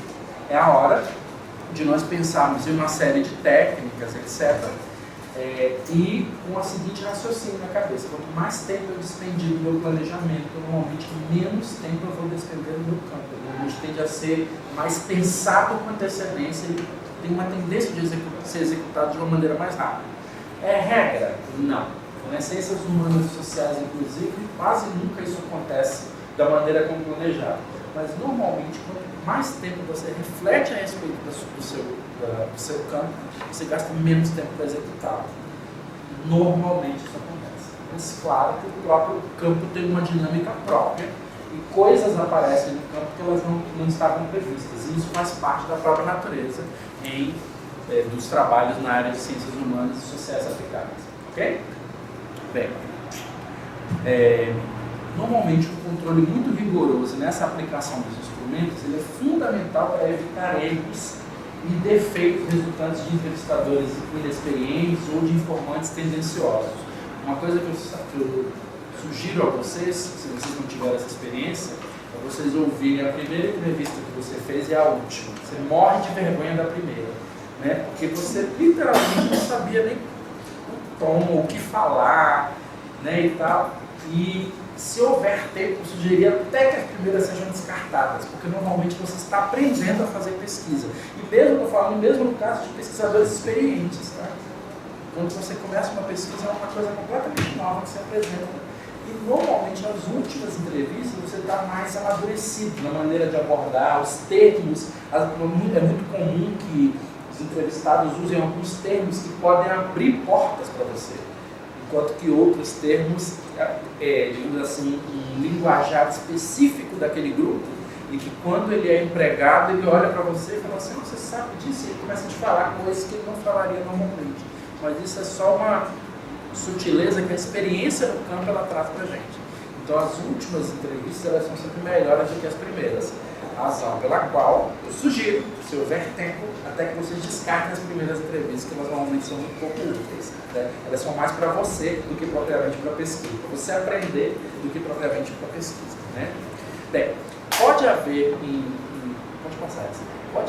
vários tipos de pesquisa uma etapa de pré-coleta de dados, assim como pode haver uma pós-coleta de dados, dependendo da característica da pesquisa. Às vezes alguns estudos eles são cross-temporais. Então, por exemplo, eu preciso fazer um estudo que quer avaliar uma mudança de comportamento durante um período de tempo, por exemplo, durante a implantação de, sei lá, uma política pública que demorou 4 anos para ser implantada. Então eu vou fazer no primeiro ano uma pesquisa, no segundo, uma terceira, no quarto. Algumas pesquisas elas têm essa característica. Outras vão precisar, às vezes, de um pós-coleta de dados para verificar se depois que eu sair do campo, se aquilo dali permanece. E isso é muito importante, particularmente em estudos sociais, projetos sociais ou projetos de extensão, onde você, às vezes, no momento em que você decide sair do campo, às vezes você sai no momento que você deixa de captar a coisa mais rica que começou a acontecer depois. Então isso demanda, às vezes, que você retorne lá para entender o que aconteceu. Então pensem no caso de inúmeras pesquisas que foram feitas agora depois dos crimes de Brumadinho e de Mariana. Algumas dessas pesquisas foram feitas após as barragens terem rompido, perguntando para as pessoas sobre o antes. Dependendo do tipo da pesquisa, isso pode não ter muito rigor, porque eu não tenho exatamente acesso ao mesmo fenômeno entre antes e depois. Por isso, inclusive, cuidado com a palavra impacto. Tá? Quando ela é usada numa pesquisa, normalmente eu tenho que ter o antes, o impacto e o depois. Então, muito cuidado com essa palavra, porque ela pressupõe alguma possibilidade de comparação entre 2 períodos específicos. Por isso, toda vez que eu vou falar de impacto, eu preciso pensar que eu tenho que ter algum acesso a esse tipo de coisa. Caso contrário, é mais justo você recorrer a coisas como memória do passado, tudo bem, né?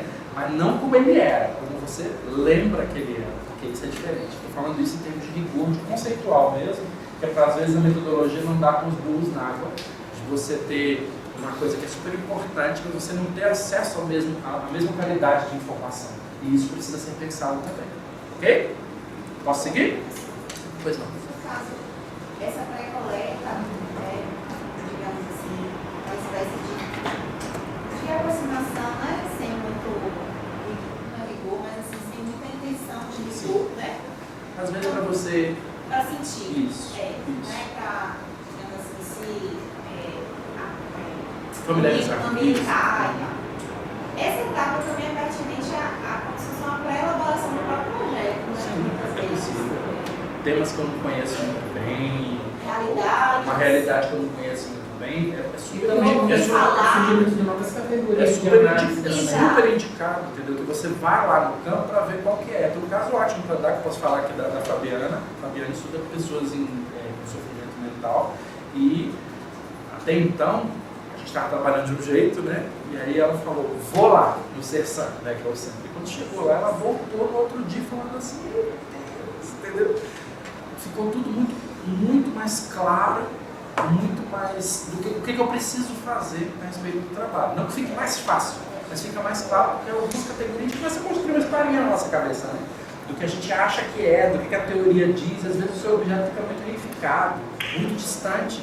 E às vezes uma visita como essa foi sensacional, essa visita que ela fez, entendeu? E agora ela passou aí sempre, já está praticamente sendo internada, né? Mas assim, né?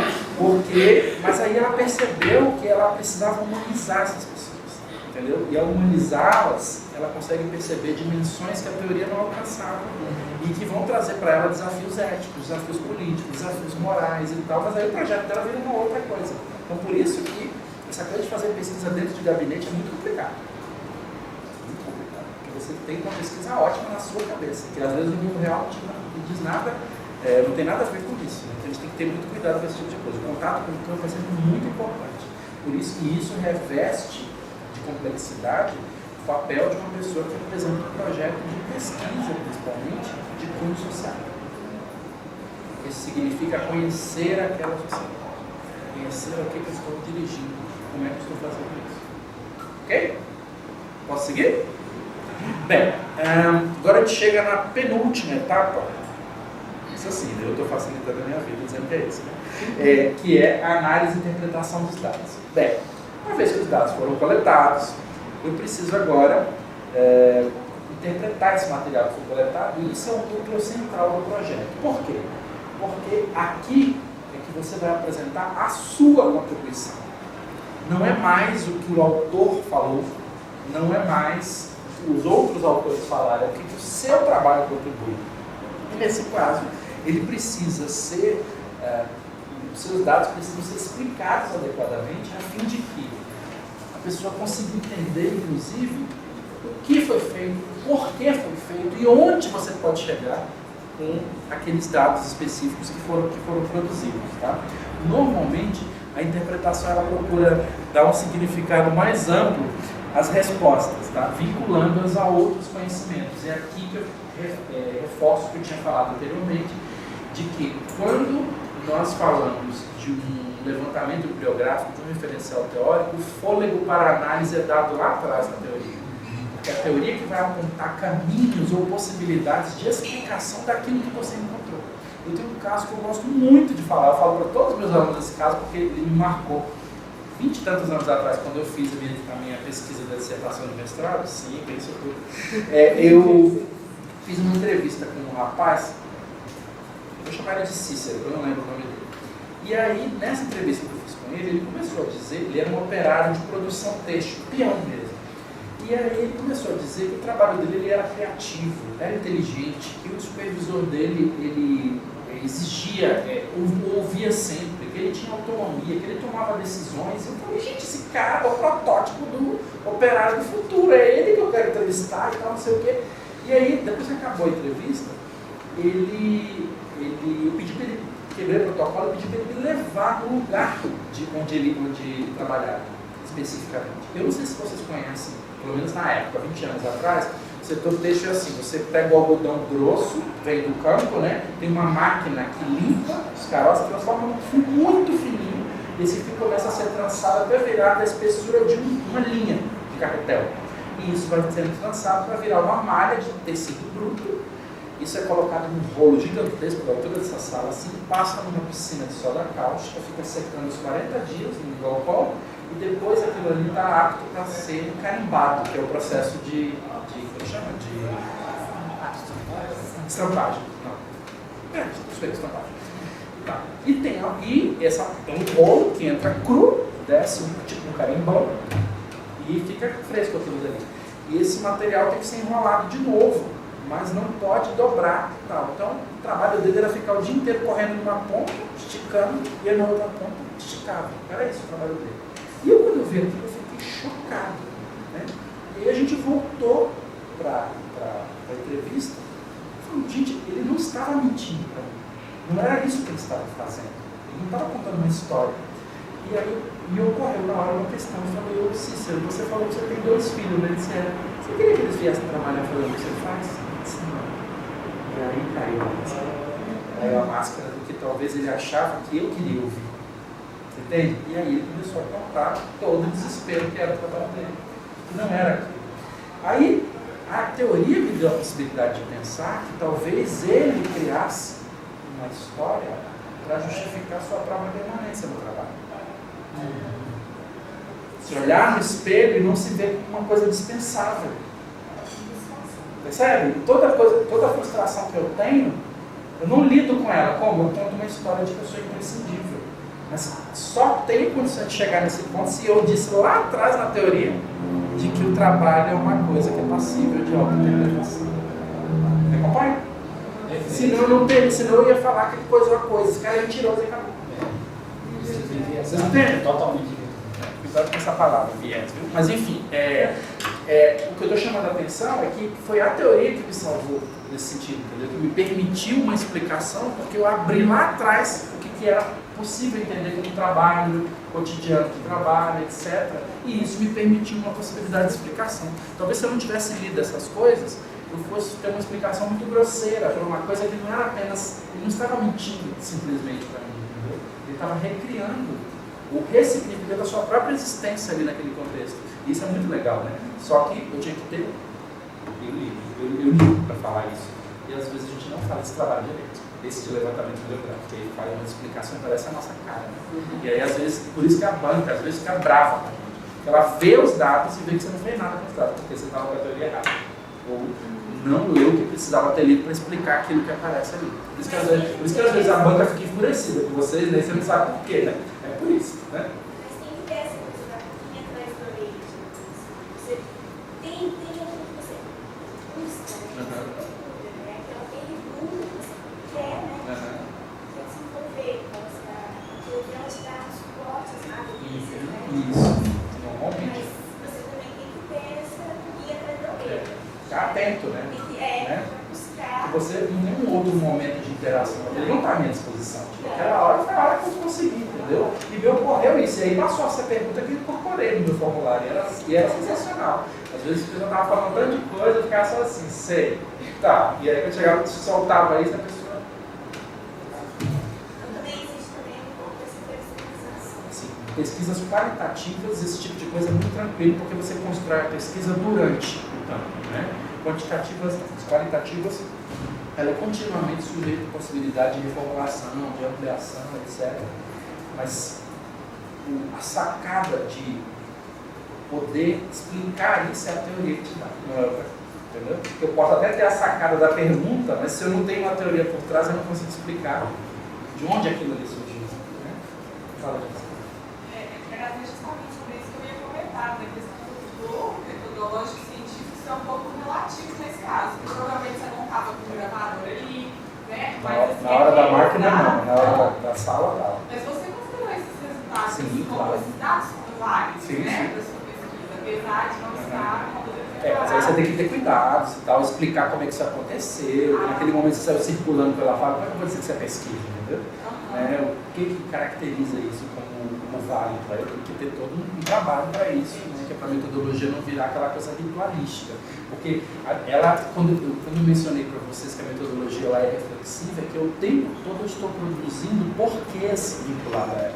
Por que eu uso isso? Por que isso se altera? Por que tal coisa acontece? Eu posso citar o caso de uma outra mestranda que eu orientei, que ela trabalhou com mulheres presidiárias. E ela ouvia delas uma coisa que era muito o discurso de mulheres no sistema PAC, né?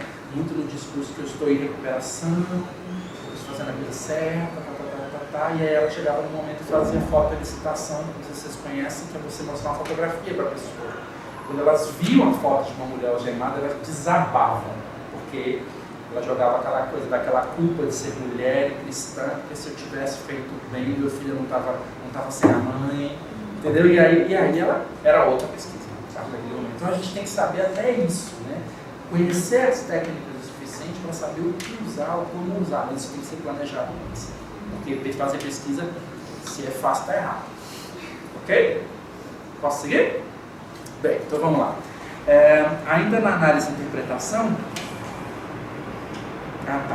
Bem, então conclui. A conclusão do trabalho, ela vai ser o espaço em que os proponentes eles vão desenvolver os pontos de vista para procurar responder aquelas questões que foram apontadas lá na frente do trabalho e também procurar fechar esse trabalho, fazendo reflexões finais a respeito do assunto. Tá? Normalmente as conclusões dependem da criatividade e do exercício intelectual dos proponentes, pois essa parte de trabalho diz respeito especificamente ao seu trabalho, que em geral não é tratado pela literatura. Então, as conclusões é o espaço que o pesquisador tem para brilhar. E literalmente ninguém chegou àqueles dados. Na hora que eu junto as variáveis lá, Jéssica, que eu te falei, né, só eu fiz uma pesquisa sobre isso. É o espaço que eu tenho para escrever a partir do lugar que agora eu sou pesquisador. Eu fiz uma pesquisa.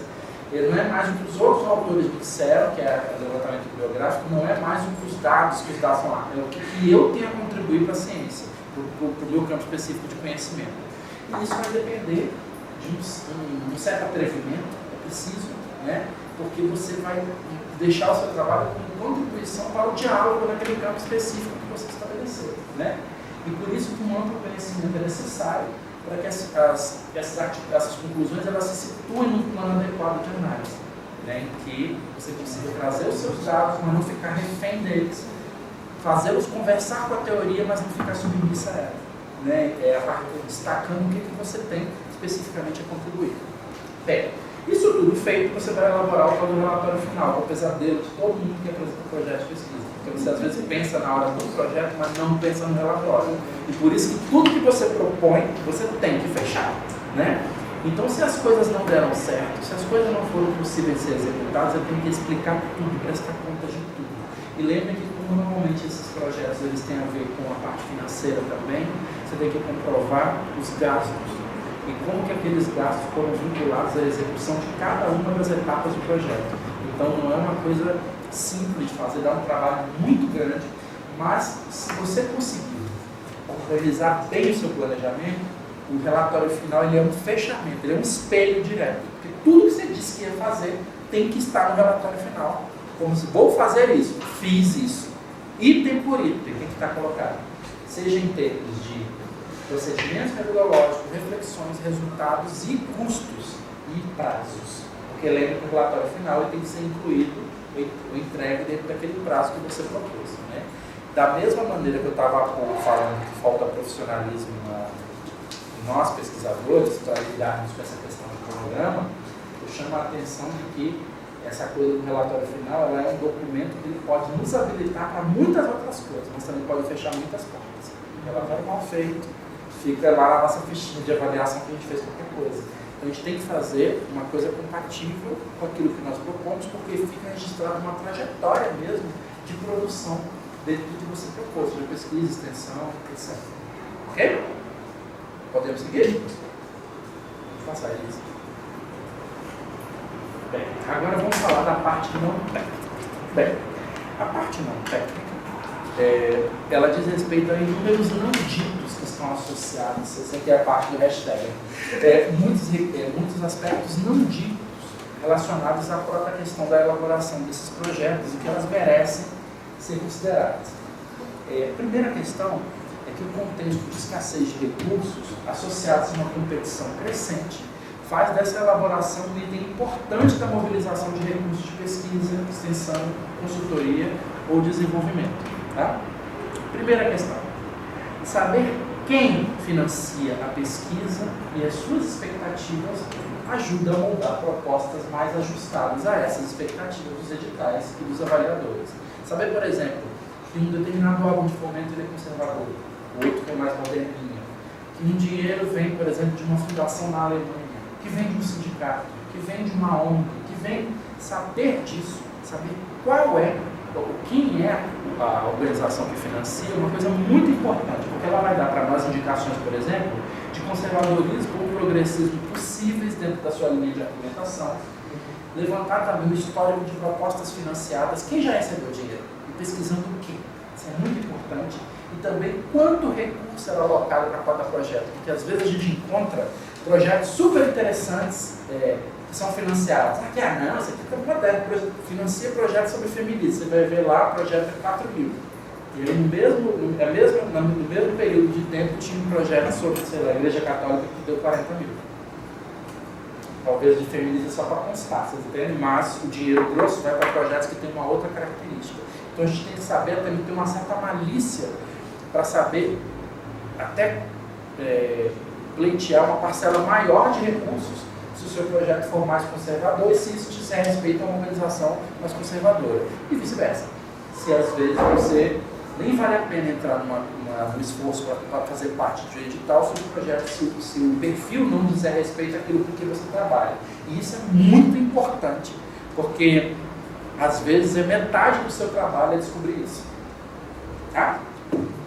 Como você, por sua vez, operacionaliza isso? Através dos sítios das próprias agências de fomento, ou uma plataforma exclusiva, no caso da Focar Lattes, meu querido, tudo no Lattes. Inclusive porque a gente está acostumado a pesquisar só o nomezinho das pessoas, fazer o stalker pessoal, faz o stalker por assunto. Se você ver lá, tem uma chavezinha que é nome e outro assunto. Se você clicar em assunto, você descobre todo mundo que pesquisa aquele tema. Por exemplo. E aí você consegue descobrir de onde está vindo o dinheiro para pesquisa. Onde foi financiado. E se você tem a felicidade de trabalhar numa Universidade Federal Mineira, tem um sistema que chama Somos, que foi criado aqui pelo departamento, pelo DCC aqui da UFMG, que é uma maravilha. Somos o UFMG e foi vendido para várias universidades. Somos o FJF e tal. Se você digitar o nome do pesquisador ou o assunto, aparece a lista de todas as pessoas na universidade que tem aquela palavra no currículo. Então você descobre se a pessoa participou de uma banca, se ela pesquisou o tema, se ela orientou o trabalho e tal. Então é muito fácil você fechar essa rede. Tá? Mas isso aqui, só que eu saiba, só tem nas federais de Minas. Mas não é difícil você encontrar em coisas parecidas. Mas o Lattes é o caminho para isso. Porque você descobre, porque os pesquisadores eles normalmente precisam colocar no currículo que tem um projeto financiado, qual é o valor, quantos bolsistas estão colocados lá, qual é a agência de financiamento. Então é só você cruzar, e é muito fácil você conseguir nas próprias agências a lista de todas as pessoas que foram contempladas com o edital X. Você faz a continha. Tipo, todo mundo da área de ciências sociais, qual que é o volume que foi para essa área, os temas que apareceram aqui, e você vê se aquele edital foi um edital de uma organização que ela é mais modernosa ou mais conservadora e tal. E principalmente vendo os bolsistas que são chamados de destaque, tem vários nomes isso, no CNPq chama produtividade, aqui em Minas chama pesquisador mineiro, no Rio chama pesquisador inovador, tem vários nomes que são em cada agência. Esses normalmente são os que conseguem captar mais dinheiro. Então é bom você saber de onde vem o dinheiro das pesquisas que eles estão fazendo. Porque aí você identifica que as pessoas ficam atentas, porque a gente está com muito mau hábito de fazer isso só em pesquisa no Brasil. Mas há anos que eu venho falando que dinheiro tem dinheiro pra caramba. E nessa minha pesquisa de mestrado de 20 e tantos anos atrás, nós conseguimos dinheiro do sindicato holandês, que financiou a pesquisa. 20 e tantos anos atrás, entendeu? E era um edital específico, foram 196 propostas no Brasil, e nós ficamos em terceiro. E levamos o dinheiro, que era uma fortuna, era 10 mil reais na época. Né? Dava para comprar metade de Minas, a gente não dinheiro. E a gente conseguiu executar 2 dissertações de mestrado, não sei quantas teses, não sei quantos projetos e tal, porque a gente precisa aprender a trabalhar de maneira um pouco mais articulada com as pesquisas que a gente faz. O nosso grupo, a gente trabalha isso. Trabalhamos com pesquisa, extensão, ensino, e todo mundo junto, em grupos específicos. Isso dá uma outra potência para o trabalho. Só que eu vou ficar ensinando como é que cada um tem que descobrir o seu caminho, mas funciona muito. Mas é muito bom quando a gente conhece os iguais, né? A gente sabia, a gente não conhece ninguém. Eu não conheço ninguém nesta faculdade, eu não conheço ninguém. Quando tu acabaste de falar pro teu grupo, vocês conhecem igual. Então tu pode chegar o cara e falar, pode trabalhar, vamos pensar nisso. Porque, mas as pesquisas, elas são tem muitas pesquisas próximas da universidade que a gente não se conhece. Não se vaidade na universidade ela é muito. Mas eu acho que não é só uma questão mesmo, tem uma coisa meio de preguiça, sabe? Tem uma coisa um pouco de autorreferência, que eu acho que são coisas que dá para superar, mas você tem que está disposto a um outro tipo de exercício da própria vida universitária, sabe? Mas isso aí, ex-aluno do UFMG recebia a propaganda da oficina pela UFV. O que o senhor acha? Coisa boa, né? Bem, vamos adiante? Mas então, né? Bem, além de quem financia, é importante saber quem. Eu acho que é outro. Isso aí, além de quem financia, é importante saber o que é esperado pelos financiadores, porque isso vai definir de novo objetivos mais próximos do que é adequado e do que é esperado nos editais. Então, primeiro, quais são os campos específicos do conhecimento que são privilegiados naquele edital? Tem áreas que a gente não se atreve a se meter e é por, assim, não vou nem usar a palavra aqui, estou gravando, não pode, né? Mas assim, que às vezes a gente não se atreve a se meter. Por exemplo, a CEMIG vive com editais de 5 milhões, 10 milhões de reais de pesquisa em energia e o pessoal da área de educação não vai trabalhar com educação. Por que não? Educação, tem energia para populações rurais. Por que não? Aí quem que leva? O povo de engenharia vai em massa lá e tal. Porque são coisas que a gente tem que aprender a fazer e pensar de outro jeito a nossa produtividade de pesquisa. Tem aquele exemplo que a pesquisa do Daniel fez sobre era o edital da saúde, e ele trabalhou a saúde mental de trabalhadores gays. Então, o edital que era lá da saúde, ele conseguiu subverter e jogar para. Por que não? Percebe? Trabalhar com a nossa área de pesquisa, mas a gente precisa ser um pouco mais ousado para essas coisas, né? Pensar de um jeito diferente, porque dinheiro há, só que provavelmente, mesmo que esse demônio vá embora da presidência, a gente está falando de um contexto em que esses recursos vão ser limitados, vão continuar sendo limitados, né? Então a gente tem que começar a pensar em alternativas mais inteligentes, mesmo para recursos que existem, mas que a gente mapeia pouco e se atreve pouco também. Ficamos sempre em áreas que a gente conhece e tal, e hoje em dia é pouco para a nossa área, hoje em dia é pouco, a gente precisa de mais, tá? Bem, também uma outra coisa muito importante são produtos esperados. Os editais estão cada vez mais esperando que você aponte o que vai vir de produto do seu trabalho, né? Por exemplo, vai vir relatório, vai vir livro, vai ter entrevista, documentário, entrevista, jornalzinho. O que vai ter de produto a respeito do seu trabalho? Quanto mais nós pudermos vender isso, melhor, desde que a gente conheça qual a expectativa de quem está financiando. E para isso, claro, temos que ter clareza a respeito de recursos disponíveis. E isso é uma coisa que eu acho que é a maior falha que nós temos. Nós mal nos conhecemos e mal sabemos dos recursos que existem à nossa disposição. Por que, por exemplo, bem, onde fazer e como? Qual que é o campo de observação? Qual que é a população com suas características? No caso da amostra, é preciso justificar e apresentar o modo como essa amostra será selecionada e suas características. Se for uma pesquisa num segmento específico, que setor de análise é esse? Por que esse setor é relevante? Se for uma coisa específica de uma organização ou de um grupo, de um local, porque este grupo traduz melhor as suas variáveis de pesquisa. E o último, com o que e quando? Que instrumentos de pesquisa que serão empregados? Que tipos de informação são pretendidas no projeto, que tem a ver com o que você propôs no objetivo? Como esse instrumento ele será aplicado? Qual é o período necessário a cada etapa? Grosso modo é isso, ok? Bem, eu tinha uma dúvida sobre aquilo ali que eu não sabia, eu tinha a mínima ideia sobre o quarto requisito que existia no caso, que desenvolvimento. Como é que isso funciona no caso, exatamente? Tipo, sei lá. Vou te dar um exemplo. Vamos imaginar que Bento Rodrigues, aqui em Mariana, a prefeitura resolve desenvolver aquilo dali agora, que foi destruído, vamos criar agora uma nova vocação. Vamos criar, por exemplo, um jeito de vincular essas pessoas ao lugar, explorando alguma característica local. Você descobre que ali era uma vila de pescadores, mas que todo mundo sabia fazer um artesanato tipo aqueles de Jequitinhonha. O que você faz? Capacita essas pessoas, capacita ela, por exemplo, no uso de embalagens, faz um site bacana, cria um roteiro turístico, a prefeitura atua, você vai trabalha, você cria um pacote. Tipo Tiradentes, sabe? Tiradentes é o melhor exemplo de pacote inventado. Tá, beleza. Nesse sentido, percebe? Porque havia uma coisa lá, bichinho, por exemplo, uma coisa que flutua no ar, né? Por exemplo, se no caso que eu tivesse um projeto de fazer um evento e esse evento fosse feito para uma localidade específica e que atendesse a localidade de alguma forma cultural, e que tivesse um financiamento de uma empresa que tivesse, né, uma particularidade, uma ligação, enfim, todos esses aspectos que você explicou. Ele enquadraria esse potência? Não necessariamente, porque normalmente o desenvolvimento ele é capitaneado pelo governo subnacional, onde a prefeitura, uma região, eles abraçam essa ideia de criar um projeto para aquele lugar, uma coisa que precisa inclusive de um dinheiro muito maior do que... Ele transformaria uma localidade. Ele é uma coisa de reinventar a vocação de um lugar. Beleza.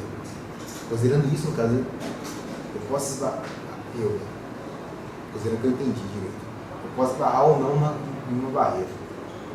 Mas, por exemplo, eu como indivíduo não posso captar recursos de desenvolvimento e tocar o projeto sozinho. Dificilmente, porque você vai precisar de um nível de respaldo que ele vai resvalar no poder público mesmo.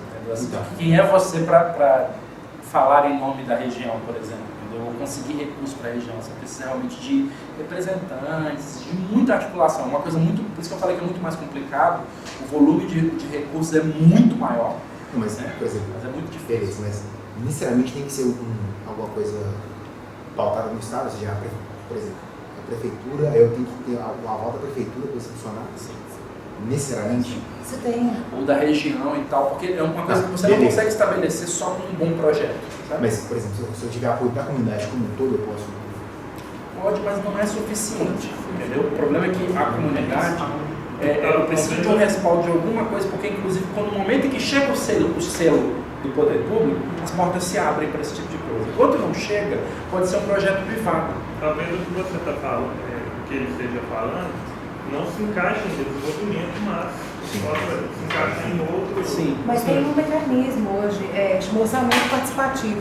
É preciso ter um projeto, justamente com todos esses requisitos, e eles são votados, eles são colocados para competir. Aqueles com mais potência, né, mais coerência, eles são aprovados e o poder público injeta o dinheiro no projeto. Sim, mas esse é um dos recursos. Então, no caso de eventos culturais voltados à música, cultura regional, suponhamos um bairro de Belo Horizonte, por exemplo, ele está encaixado em alguma dessas? Acho que não. Então, pegando o gancho na pergunta dele, no caso, o que ele está falando, eu vou fazer junto com ele, porque ele é meu amigo. Só que aí, no caso do evento, a gente vai fomentar a cultura do rock. Aí eu vou, por exemplo, tentar levar isso para cá, aqui já, ou ir para minha cidade, no caso, que eu estou Pompeu. Agora eu estou fazendo a alusão para o desenvolvimento, por quê? Porque, por exemplo, se eu for fazer isso, no caso, na minha cidade, para desenvolver as comunidades as quais estão na minha cidade de origem, eu vou barrar necessariamente com o poder público, vou mudar meu argumento. Vou esbarrar necessariamente nos capitães do mato, que estão lá, nos coronéis, que se transfiguram no poder público. Então, aí a gente vai revitalizar a comunidade quilombola do Saco Barreiro, que é de onde eu venho, que vai pegar metade das terras de uma empresa de cana-de-açúcar, de onde eu venho também. Aí, tipo, quem está na prefeitura, que é dono da empresa, nós vai deixar. É por isso que eu estou perguntando, tipo... Como é que é o seu nome? Desculpa. Hilbert. Hilbert, eu acho que você devia muito conhecer o Observatório das Quebradas aqui de BH. É porque eu estudava... Porque a Dani trabalha no Observatório das Quebradas também, porque é um exemplo de bem-sucedido de insurgência negra periférica. Eles começaram com o baile funk da Serra e a Kika, que é a produtora, se tornou... Como é que chama aquele negócio? Conselheira Municipal de Cultura. Ou seja, desse lugar da periferia, entendeu? Porque é preciso construir uma trajetória. Não pense que por ela estar nesse lugar não tem problema, muito pelo contrário. Mas eu acho que você devia muito conhecer o trabalho. Não, tipo, eu estava até, no caso, muito interessado em... Você acabou o mestrado? Estou cursando ainda. Mas você tem alguma noção de fã? Oi? Já.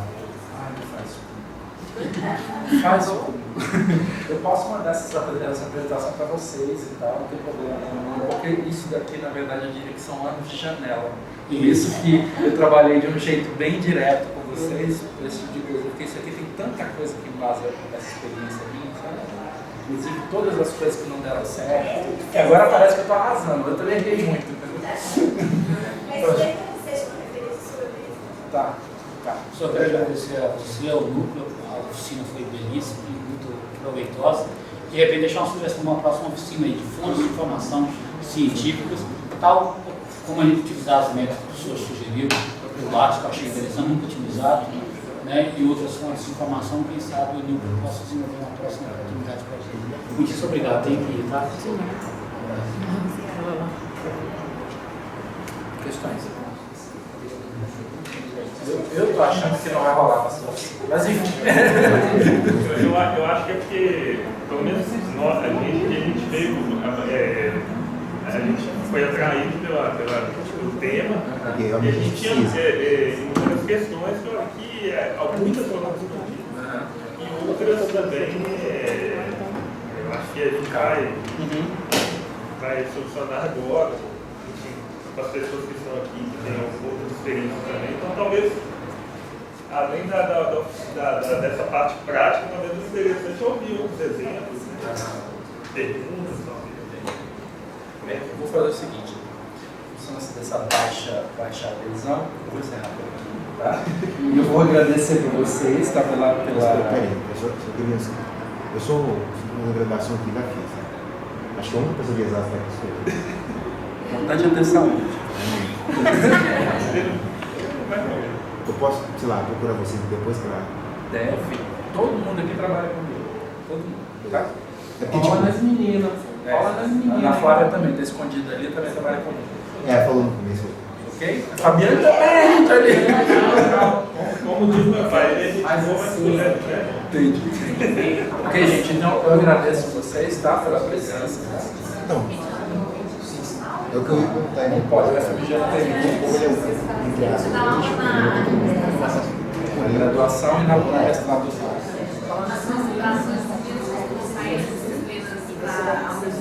Sim. Bem, gente, eu queria muito agradecer a presença de vocês, tá? Espero que eu tenha satisfeito algumas das expectativas. Eu sei que esse assunto é complexo, mas ele tem a ver com uma coisa que nos mobiliza. Ele nos mobiliza, tá? Muito obrigado, tá? Fiquem atentos à nossa agenda do Nelson, que o nosso núcleo é muito bacana e a gente promove muita coisa legal, tá? Vocês assinaram? Sim. Certificados todos encaminhados por e-mail. Ok?